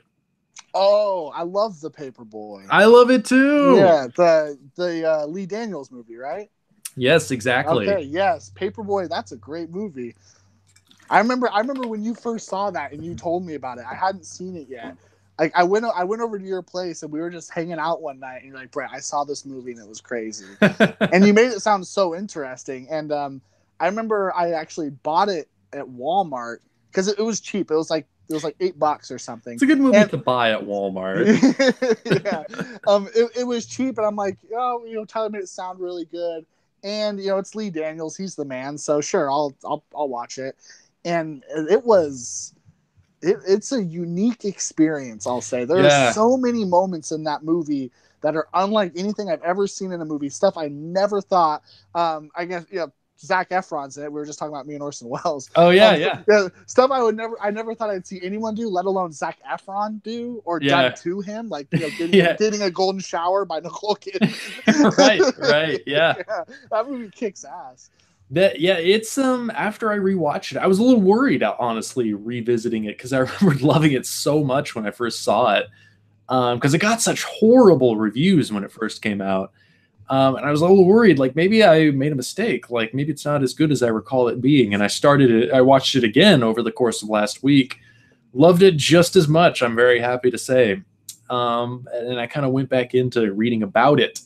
And that really is a despised movie, like an absolutely despised movie. It's at like a 40% on Rotten Tomatoes. It premiered at Cannes in 2012. And it was booed, wasn't it? It was booed, yeah, for about 16 minutes. Oh, Jesus. Yeah, and I even went on Letterboxd to try and read some of the just reviews on there, audience reviews. It's got so many 1-star, half-star reviews. I saw one review that said not only was it the worst movie ever made, that Lee Daniels was the worst director of all time. Okay, that's all right. I can understand not liking the movie, but come on now. That's too much. Yeah, it's interesting that still even to this day, this movie... It's probably even more hated now than it was when it first came out. At least that's the impression that I got, kind of reading about it a little bit. And you really do have to put this one into context too, because it took so many people totally off guard because Lee Daniels had made such a splash in 2009 with Precious, like gotten all these Oscar nominations. Monique won an Oscar for her incredible performance in that movie. And it was this, really hard-hitting, gritty, real drama that really blew so many people away. It was so well put together, such amazing performances, such great direction. And everybody was just like, what is this guy going to do next? And he assembles this amazing cast, a Nicole Kidman, Matthew McConaughey, Zac Efron, John Cusack, Macy Gray, David Oyelowo. Is that how you say his name? I'm not sure how to say his name. Okay, well, yeah. Mariah Carey, I think is she's in the movie. She is not. She's in Precious, and she's really good in Precious, but she's not. Oh shit! No, she's not in The Paperboy. All right, let's cut that part out then. Okay. But a great cast. I must be thinking of Macy Gray then, because I knew like a musician was in the movie. So yeah, Macy Gray is the one in the movie. But yeah, an amazing cast, and everyone was kind of like, this is his follow-up to Precious. Like, what's this going to be? And I think it so defied what everyone's expectations were for it, that kind of the only reaction they had, in addition to just confusion, was kind of outrage. Like, what is this? Because it's a movie that is such a bizarre mixture of tones and styles and genres. It's sort of a mystery, sort of a thriller, sort of a drama, you know, about racial tension and about secrets being unearthed. But then it's also weirdly like this subversive comedy with so many outrageous moments that kind of come out of nowhere. And I love that about this movie. I love that it's so unique and that it's so fearless in the way it just flip-flops through tone, and that it's kind of campy but also serious, that it's kind of funny but also intense and affecting. I love it. I love it. I love how unique it is, and I love that there's really I don't think I've ever seen any other movie like this that mixes like really arty, like hard-hitting drama with just totally outrageous, like almost exploitation level outrageousness. And I think it does it in a way that is so interesting and so engaging and so entertaining. Like, it's it's a movie that, like, I think the performances are great. I think the material is really interesting, especially the way it examines racial tension in the South. That's all really interesting stuff, really well done. And then, you get scenes of like Zac Efron getting stung by jellyfish and then peed on by Nicole Kidman, or John Cusack having an orgasm while staring down Nicole Kidman at the jail. With no physical contact. They're long drawn out moments too. There's John a lot Cusack's like staring at her. He's like, and it's like cut back and forth between Nicole Kidman and she has like, you know, McConaughey and Efron next to her. And they're like, what the hell's going on? In the midst of this conversation involving multiple people, that happens. Like, they're supposed to be there to like talk like legal stuff or something. And like this happens. And I remember that close up of Cusack's crotch, and you just see like a wet spot, and you're like, dude. It's basically a mystery, although it's like Touch of Evil. I don't know what really is happening in the movie. I can't follow most of it, but just the individual moments are so great, and the characters and the performances are so memorable that's what carries me through the movie, even though I'm not really following the plot. It goes from so many great scenes to more great scenes that I'm just kind of engaged with that, just following the characters more than the story. And that's really what makes the movie work for me, is that these characters are so outrageous, and the things they do are so outrageous. And Daniels' artistry and the way he mixes the tones of, like, it'll just go from a scene that just makes you kind of like laugh in disbelief about how far he's willing to go with this material. And then it'll get to something else that is really like serious and hard hitting, like especially the ending. I don't want to spoil it, but there are some things that happen at the end that are very violent and very shocking, and that really take you off guard and really get you invested. And it gets very suspenseful, like almost like it sort of becomes a horror movie at the end, with Zac Efron being stalked through the swamp and trying to survive. And it's really intense. And again, rendered in such an unusual artistic way. I really love that film. And I think more people need to give it a chance. It's different, and that's good. It's good that it's different. I can't think of many other movies, that mix tones in quite that same way. I remember I had the same reaction when I first saw it, of like what is this? But that was like a good thing for me. I liked that I didn't know what it was, and I liked that I was shocked and disgusted, and that I laughed, and that I was worried, and all this stuff. I remember I recommended my oldest sister, to watch it. I didn't really have the foresight to see why to see that this movie could be hated, because I was so into it, and she wasn't happy with me after she watched it. That's too bad. She'll still bring that up on occasion, and it's funny. Like the two movies I hear her hate the most is Precious and The Paperboy. Precious, that's surprising. She says Precious is just too despairing. She says that's understandable. Yeah. She's just it's just too sad of an experience. And Paperboy, she just thought it was too disgusting. And I'll be like, hey, that's funny because the same guy made both movies. But yeah, it gives you nothing but moments that you don't expect, and I don't know. I have a hard time seeing why people would really hate that, because maybe you could say it's offensive. I would disagree, but I would disagree with that too. Yeah, because I don't know. I think maybe too many people just have kind of a too rigid of an idea of what movies should be in their heads. That you need to stick with one genre, you need to stick with one tone, you need to do exactly what is expected, within the confines of kind of what you've chosen to do. And I guess movies that kind of break out of that and really just try to play by their own rules maybe just frustrate people a little bit, where they can't quite put that movie into a neat category or within those neat confines in their heads. So I guess, maybe that's just kind of frustrating with people, that it's this should choose one thing. It should either be a comedy or it should be a drama. It can't mix both. It can't jump back and forth between these tones. And I just don't think that's a fun way to look at movies at all. That movies have to stick to one thing, or that they have to do what is expected of them, or they have to remain absolutely consistent with the tone they establish. I love being surprised by movies.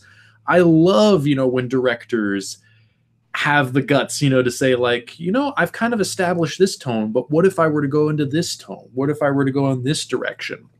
And apparently even Lee Daniels himself had moments of doubt when he was making The Paperboy. Apparently there were several scenes that he considered cutting because he just felt I think I'm going too far here.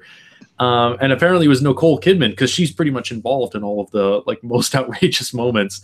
He apparently consulted with her. I think especially the scene where she pees on Zac Efron.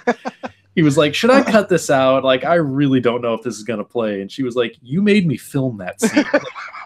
There's no way you're not putting that in there. Yeah. If you put her through the trauma. But I'm glad he went for it. I'm glad he went all the way, because whether you enjoy it or not, I think The Paperboy is a movie that sticks with you. Obviously, in the case of your sister, that's a bad thing. Yeah, for sure. And also, I still kind of have this picture of Zac Efron in my head as just being the High School Musical Disney star. I think especially at that time in 2012 when the movie came out, he was still really trying to break out of that. So I think that also maybe colored people's perception a little bit. Mm-hmm. I never thought that I would see Zac Efron be peed on in a movie, and it's not a brief moment. It's at least the way I remember it being, it's at least a good 60-second scene where Nicole Kidman pulls down her swimsuit, squats over him, and just covers his chest with piss constantly. And the best part is when that group of girls find Zac Efron on the beach and what do we do? I heard you're supposed to pee. Should we pee on him? And then Nicole Kidman walks up. She's like, if anyone's gonna piss on him, it's gonna be me. And she's like, get out of here, she just goes for it. Yeah, it's just in the most vulgar way possible, and it's so funny. But that's the character. I just didn't think that's what this movie would have been like, because Zac Efron was in it, and I think he's still trying to break some of that Disney star image because he was in that Dirty Grandpa movie that had a hard R rating, and yeah, and the Neighbors movies. Yeah, that and Baywatch. Like those are all R-rated movies. So I think he's picking some of the wrong projects to really do, but he's trying to show like, I'm an adult, you guys. Like, I'm not a high school star right now. Like I can do these roles. Yeah, I think he's pretty well broken out of it by this point. It seems like people are finally now turning around on him and seeing like no longer just thinking of him as the Disney High School Musical guy, and now more just thinking of him as Zac Efron. Yeah, I hope so. I haven't seen really any movies he's done except for I actually have seen Dirty Grandpa. But did you like it? No, I hated it. But I haven't seen any of the other ones, so I hope that like the general perception is different. For me, it's broken because of the Paperboy. Like, I'm like, oh, okay, this guy is a ballsy actor. Like, I think he's really good in the Paperboy. Mm-hmm. Yep, he is not just simply like someone to look good when his shirt is off. It's actually a challenging role that he does very competently. Yeah, he does spend a significant amount of time in his underwear. Yeah, but he looks good when he's yeah, that's true. It's true. Yeah. I say that not as a criticism, merely as an observation. Yeah. He it does kind of have a place in this movie because he is sort of like trying to come on to Nicole Kidman throughout the movie. So like, he falls in love with her. Yeah. So it isn't just like because he looks good. It's like there is a reason for him to have less clothes than a normal person in this movie. He's also going to be in Harmony Korine's new movie. Oh yeah, there you go. That's always a ballsy thing to do. Yeah, reteaming with Matthew McConaughey. They played brothers in the Paperboy, and now they're gonna. I don't think they're gonna be playing brothers in the new one, but they are both starring in Harmony Korine's upcoming The Beach Bum. Mm-hmm. Yeah, Paperboy also came out in an interesting time in McConaughey's career because that was around the time when the McConaissance started. It was in full force. Yeah, and he was just like in movie after movie was just being praised and praised. But Paperboy just, I guess, wasn't one of them. And how is Killer Joe perceived? Like, do people really like that movie? I mean, I know it's controversial, but do people hate it as much as the Paperboy? I think the reception for Killer Joe was mostly positive. It was really small. I don't think it got much of a release. I still don't think very many people to this day have seen it, but the reception to that one seems to be mostly positive. Yeah, definitely controversial, but it seems like most of the people who have seen it do at least admire it. Yeah, because that one, Killer Joe, I think is more visceral and kind of visually assaulting than the Paperboy is. Like, I would hate Killer Joe long before I'd hate Paperboy, and I don't hate Killer Joe, but Killer Joe is much more harsh in tone. And the comedy, is a lot more deadpan in Killer Joe. A lot. It's very outrageous. Like Killer Joe, it's grounded in an awful lot of disturbing material. Yep, and realism. It's much more brutal. Mm-hmm. But so interesting choices from all those actors. Ones that you just wouldn't think would do roles like that. Yeah. John Cusack was kind of the one that surprised me the most rewatching it. I've forgotten how creepy he was in that movie. Yeah, he can be a great actor. You don't see him enough. Yeah, he has done a lot of really terrific movies, but he spent so many years as kind of like the relatable, like young, like leading man, and stuff like High Fidelity or Say Anything. Yeah, he was kind of like that relatable, intelligent young guy that all the intelligent and kind of lonely and shy young guys watching those movies could relate to. Like, oh, he listens to music just like I do, and he's in love with that girl, and he doesn't quite know how to express it. Yeah, I feel like he was kind of like a Tom Cruise back in the day, sort of. A little bit, yeah.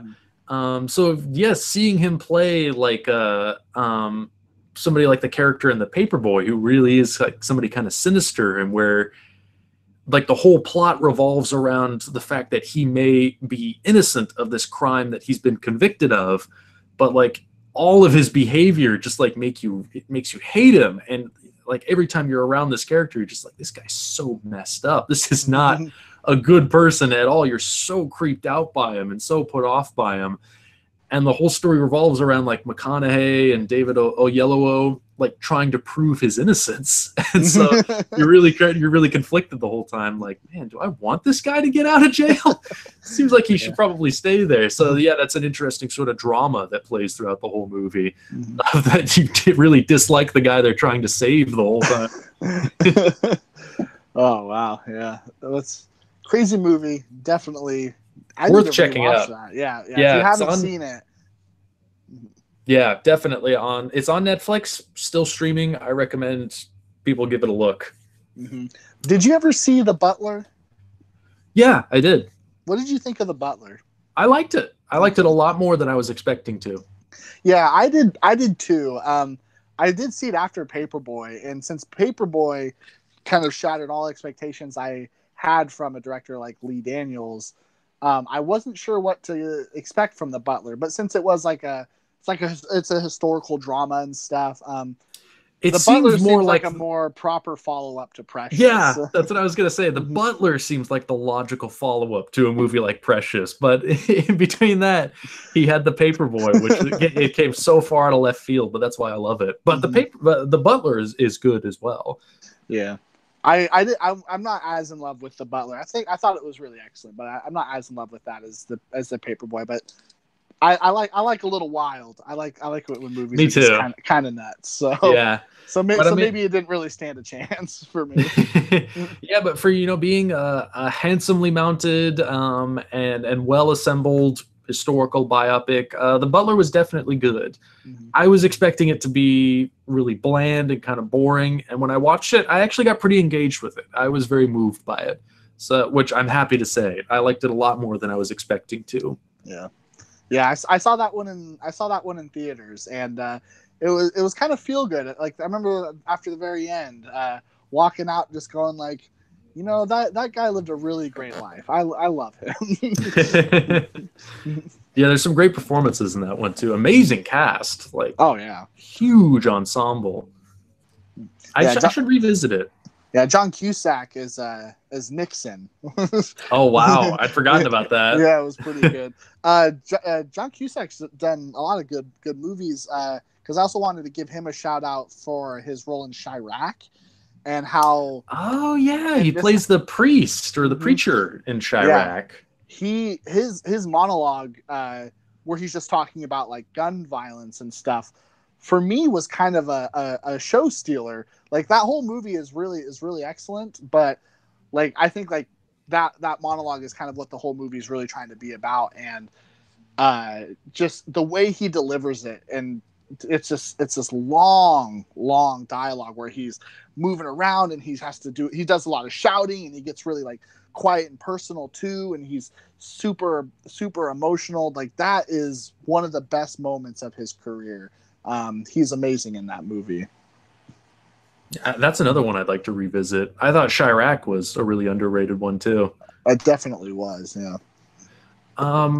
Some other stuff I watched on Netflix. I've been doing a lot of Netflixing over the last couple of weeks. One of the other ones I watched was The Polka King. The one with Jack Black? Yeah. I have not seen that one. Was it good? It was okay. Yeah. Look, kind of quirky, sort of funny. Yeah. It's a Netflix original movie based on a true story. Jack Black, plays this Polish immigrant who becomes well known as a polka singer, who kind of inadvertently winds up putting together this Ponzi scheme, and at a certain point gets kind of so deep into it that he can't get out of it, and so just has to keep it going until eventually it was discovered by the American government, and he was arrested. And it's based on true events, and it's kind of this larger than life, like so crazy it could only be true kind of movies, and it's well done. It's definitely definitely got a lot of really funny moments, some really good engaging performances. Jack Black, I mean, is never not entertaining, so put him in anything, he'll be watchable and charismatic, and definitely the character he plays is so good-hearted that you can't help but care for the guy, you know, even throughout all of it, as he's stealing people's money. You really do believe in his heart he's trying to do the right thing. Yeah, So that's the fun thing about it. I don't mean to totally change the movie, but that is why he was perfect for Bernie. Yes, he is so like, I mean, that it's that character, and it's just Jack Black. Like, you instantly just fall in love with them, and since he is so nice and sincere, when he murders a woman, like, you still are kind of on his side. You're just like, I don't want him to go to jail. Like, he's doing so many good things. He just made one mistake, but it is bad, so he does deserve it too. Oh, yeah, another great Richard Linklater movie. Mm-hmm. Yeah, the Polka King, I think, tries to do something similar. It doesn't go quite as far, in trying to balance the comedy and the drama. And it's not quite as affecting, and it's not quite as great as Bernie. But it's still a fun movie, you know, even though it's not great. I was still engaged with it. I was entertained by it. I enjoyed it. Jason Schwartzman, I thought, had a really good supporting role in it. Jenny Slate, who I love, had a really big part where she plays the Polka King's wife, and I thought she had a lot of great moments. She's really somebody that, like, I'm starting to see her pop up in more and more movies, and I really love her. I think she's so funny and so engaging and such a great actress. I really love Jenny Slate, and I hope she continues to appear in more and more movies, because every time I see her, I love her so much. Real show stealer, though, in Polka King was Jackie Weaver as the Polka King's as the Polka King's mother-in-law. I did not even realize that was her for quite a while. And then it finally clicked, like, oh my God, that's Jackie Weaver. And she's one of those ones, like, sort of like a Gary Oldman or somebody like that, where they disappear into each performance so much that you're kind of like, wait, is that? I know I've seen them somewhere before. And then it finally clicks, oh my God. And they've been in so many things you can't even, like, really recall exactly what you've seen them in, but you recognize them. She's really good in the Polka King. She's something else, but she really steals every scene she's in. Yeah, I still haven't seen that. I see advertisements for it all the time on Netflix. Like, Netflix must really think I'd like that movie because it's pushing it at me still. I mean, it's been out for a while. But it sounds like an interesting movie and a really strange story. Like, there's a lot of weird polka, and, which polka annoys the hell out of me. But since it kind of turns into, like, you know, there's crimes and stuff involved with it, it sounds like it goes to weird heights and just weird places. Yeah, and Jack Black singing polka is not that annoying. Okay, he's a good singer. I don't know about polka, but I'll have to hear it. Yeah, it's not a great movie, but I think definitely the performances make it worth watching. There's some really great work delivered by the actors, so that for me is what makes the movie. Okay, well, that's good. Yeah. Oh gosh, what else? I know there's a couple others. They're not really coming to mind, but there's do you know Vudu, the streaming service Vudu? Yeah, I've used Vudu a few times. Yeah, they have apparently started doing a thing where you can watch movies for free on that service, but with ad breaks. So Felix and Dana have started, for some reason, even though we have Netflix and Hulu subscriptions, they've just started watching a ton of stuff on Vudu with ad breaks. Don't really get it, but there are some interesting things available on there. I watched half of Gothica with Halle Berry. Oh, I forgot about that movie. Who made Gothica? Matthew Kassovitz. Oh, and he's the dude who did that movie with, like, Vincent Cassel, right? Yeah, La Haine. That's it. That's the one. Yes, and he was the actor from Munich. Yeah, he's in Munich. Yes. Okay, yeah, that guy's the man. Yeah, La Haine is one of my all-time favorite movies. I think that's one of the greatest movies ever made. Yeah. And Gothica was his first English language film, his first Hollywood film. It's very flashy. It's very pretty to look at, and a really dumb story. Yeah, I remember I saw that one as a kid, and like the advertisements were like, oh, the scariest movie of the year. So I remember when I started watching it, I was like really nervous because scary movies really freaked me out as a kid. And then like when I started watching, I'm like, what is the big deal? Like, why is this a serious movie? It's just boring. Yeah, there's a few good moments in it, and Halle Berry's committed. Like she really throws herself into that performance. So I gotta give her props for that. But Yeah, that's good. Yeah, I've kind of fell asleep halfway through. Yeah, he's sorry to say. He seems like he's a good director, but he doesn't direct much, right? Like didn't he Not also much. do Babylon AD, or is that someone? Yes, he did. Okay. With Vin Diesel. Yeah, maybe that's why he doesn't direct much. But I know he's a good filmmaker. He's a talented actor too. Very talented. Yeah, actor. is he He's making also more? an Amelie. Oh yeah. Where is he from? He's not American, right? He is French. He's French. Does he make a lot of? Is he really active in France? Is he acting or directing a lot in France? He doesn't direct very often. He's only done a handful of movies. He's mostly an actor. He's acted. He's done quite a few movies in France and throughout Europe. He's in Michael Haneke's new movie, Happy End. Oh, cool. Yeah, and he's still fairly active as an actor. Directing, I think the last thing he did was in like 2011. He did this movie based on like a true story, like a military story of like a village that got massacred. It was sort of like the French like Vietnam My Lai massacre. And I remember seeing it at the Seattle International Film Festival when I was living in Seattle, going to film school. Did we lose you? I'm still here. Hold on. My battery on my phone's getting low as well. Am I back? Yeah, you're back. Okay, cool. We'll bring it to a close soon. Yeah, I guess I have to leave for work in like 20 minutes, so I guess we'll wrap it up soon. But go ahead. Yeah, I forget the name of the movie, but it came out in like 2011, and yeah, it was another like really politically, like socially charged movie of him trying to like really hold the French government up to task and kind of like France's colonial history and some of the things they've done, and trying to colonize other countries.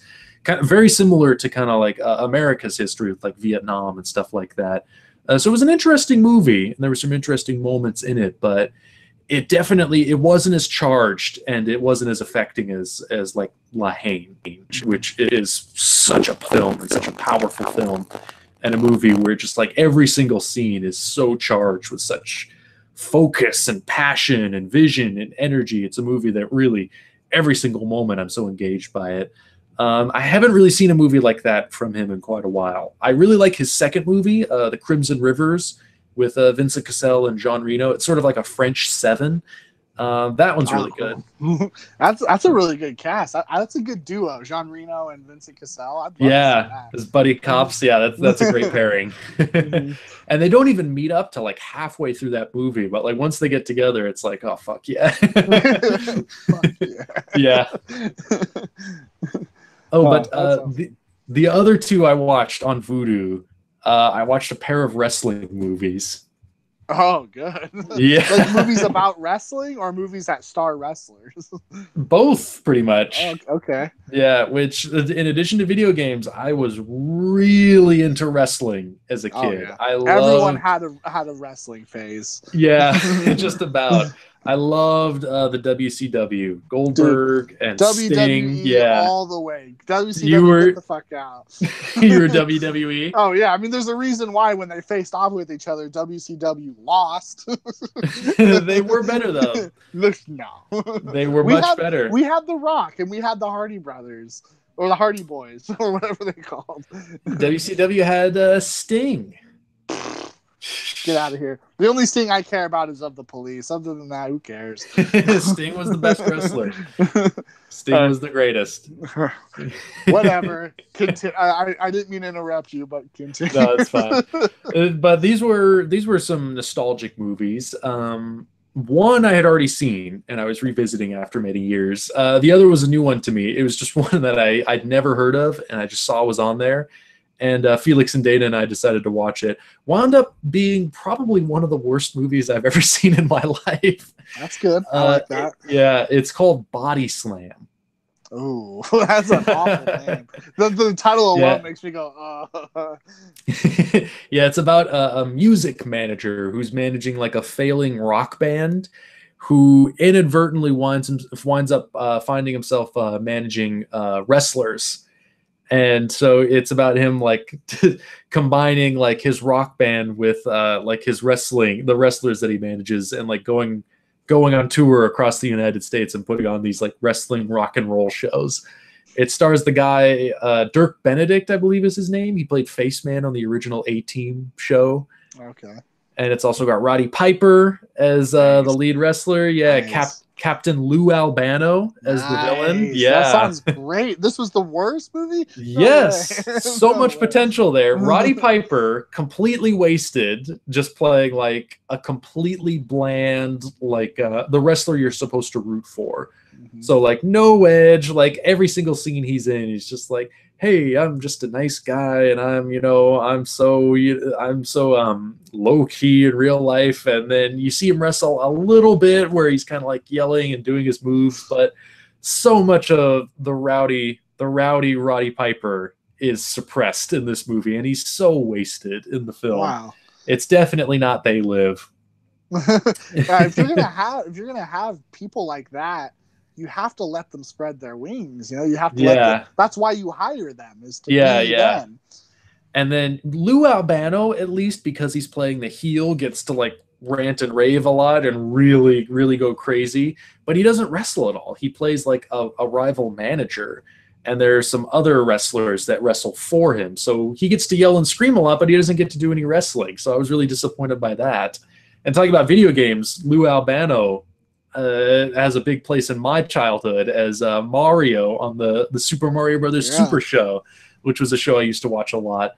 So I'm very fond of Captain Lou Albano, and at least appreciated getting to see him yell and scream at Dirk Benedict. And there are also cameos from a lot of the old wrestling legends, like Freddie Blassie has a cameo, Ric Flair has a cameo. But speaking of Freddie Blassie, have you ever seen My Breakfast with Blassie? No, I have not. It's like Andy Kaufman's My Dinner with Andre. Yeah. Andy Kaufman apparently did like this video project in the mid 80s, I think, called My Breakfast with Blassie, which is just him in a diner having breakfast with wrestler Freddie Blassie, and they just have this long conversation that slowly deteriorates into like this Andy Kaufman performance art where they're just like arguing with other customers and yelling at people and getting into fights and throwing their food everywhere. Whoa. And it's one of those, it's like one of those Kaufman things where like it looks like it's all shot with hidden cameras and everybody who's in the diner with them appear to be like real people. But the things that happen are so crazy. Like at a certain point, you just start wondering, like, is this real? Are they actually like doing this without telling anybody, or is this all set up? And it's just one of those classic Kaufman things where you don't know if you're supposed to laugh. You don't know if what he's doing is actually happening or if it's all set up. But it's a really interesting, like 50-minute, 60-minute, like sort of short feature that he did. Very strange, but very interesting. It was streaming on Hulu for a little while. I don't know if it's still there, but it's one worth trying to track down. It's a very bizarre film. But Body Slam, unfortunately, not really worth it. Not enough wrestling, not enough rock and roll with this really bad Kiss ripoff band called Kick. That is cringy. Yeah, it's mostly just Dirk Benedict, I think being treated like he's a really charismatic and likable leading man when he is not, unfortunately. He's a really annoying character. The whole way he plays him is really annoying. And he's this really sleazy guy that you just don't like. And yeah, we just spend too much time with him, way too much time with him when we want to be seeing wrestling, and all the wrestling is just delegated to just like a few quick montages. We see a little bit here, a little bit there, and then we're just on to more stuff with Dirk Benedict. Just like, I don't want to watch this. I don't want to watch Dirk Benedict. I want to see Roddy Piper wrestle with Lou Albano, and I don't get that. And it's just tedious, predictable, and not funny, not engaging. Just a real slog. And it was actually the final film ever directed by Hal Needham. Who? What is he made? Best known for Smokey and the Bandit. Oh, okay. Yeah. Wow. Started out as a stuntman, directed a few really good like stunt and car chase movies like Smokey and the Bandit and Hooper, some really good Burt Reynolds fare. And then, yeah, ended his career with late 80s travesty called Body Slam, which was actually never released to theaters. Apparently, Needham was well known for improvising on his movies. He would kind of throw out the script and then just kind of make up new scenes as he went along and improvise them as he shot. Smokey and the Bandit was done completely like that. He basically just had notes for that story, and they just improvised all the dialogue. They improvised each scene and set up day by day. It's insane because Smokey and the Bandit is such a fun, entertaining movie. That was all done on the fly, just kind of shooting from the hip, which is amazing.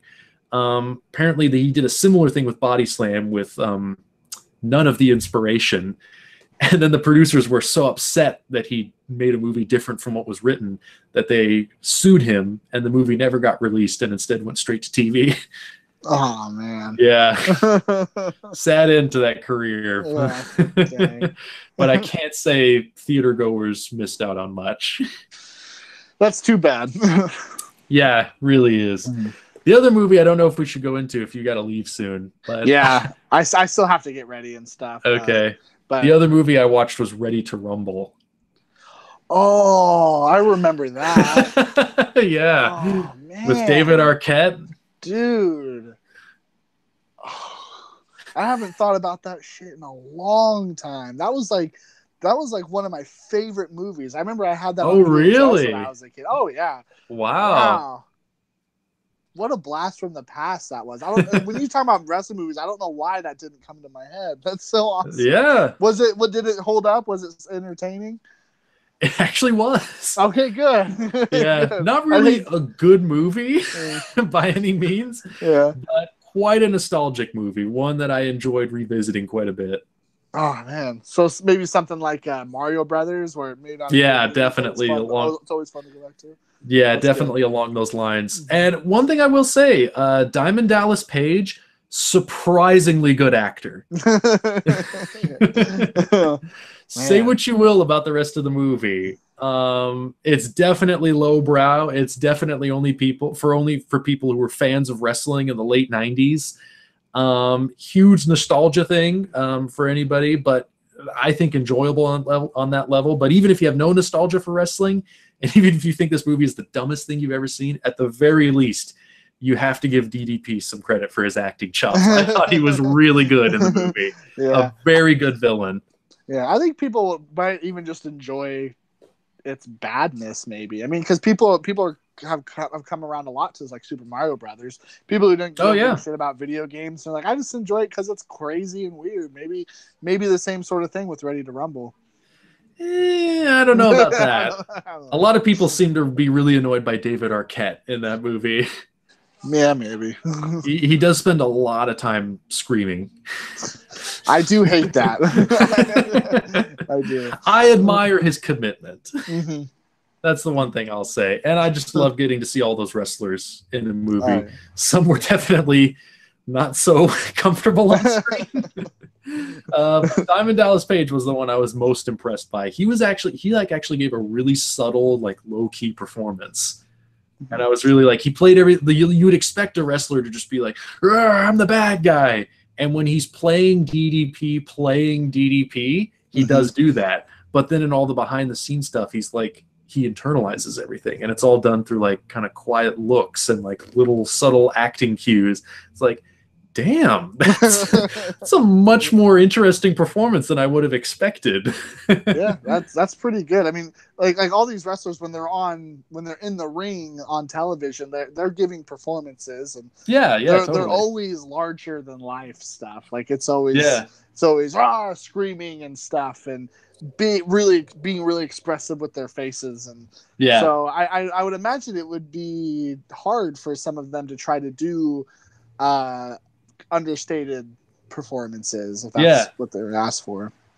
Yeah, Goldberg, for instance, not a very subtle, skilled actor, unfortunately. Yeah. Really good in the ring, but give him some dialogue. He kind of has some difficulty with that. Diamond Dallas Page, though, really killed it. One thing, though, like I don't know why Oliver Platt was cast, as the main wrestler. He's a good actor and he's funny in the movie, but just not convincing as a wrestler at all. I don't think he would be at all. Maybe they just wanted someone who was just a bigger name as an actor. Yeah, maybe they just went for somebody with the comedy chops more than anything. But they should have just gotten a wrestler and just kept it all in the ring, I think gone are the days when you could just make a movie entirely about like two losers who basically don't have anything going for them. Like they're not smart, they're not interesting, they don't have any potential. It's just like it's for all the loser white guys that watch wrestling at home. It's like, hey, here's a movie about two loser white guys who just get involved in wrestling. Like you could never make a movie about those guys now. It's like, why are we supposed to be rooting for these guys? They're idiots. They're assholes. Why is the movie revolving around them? So you probably got to go now, eh? Yeah, I got to go. Okay. Well, got any plans for what you're going to watch for next week, or is it going to be more Zelda? I will be playing a lot more Zelda. I will watch a movie though, so I'm not just restating everything I said about Zelda. Okay. But what that movie is going to be, I'm not sure. I know last week I said I wanted to watch Quiz Show, so that'll still probably be like the one I go for. Okay, cool. All right. Yep. Well, whatever happens, thank you everybody for watching. Again, we've started getting a few comments on the show. I wanted to try and read some of the comments we got, but I forgot to set that up.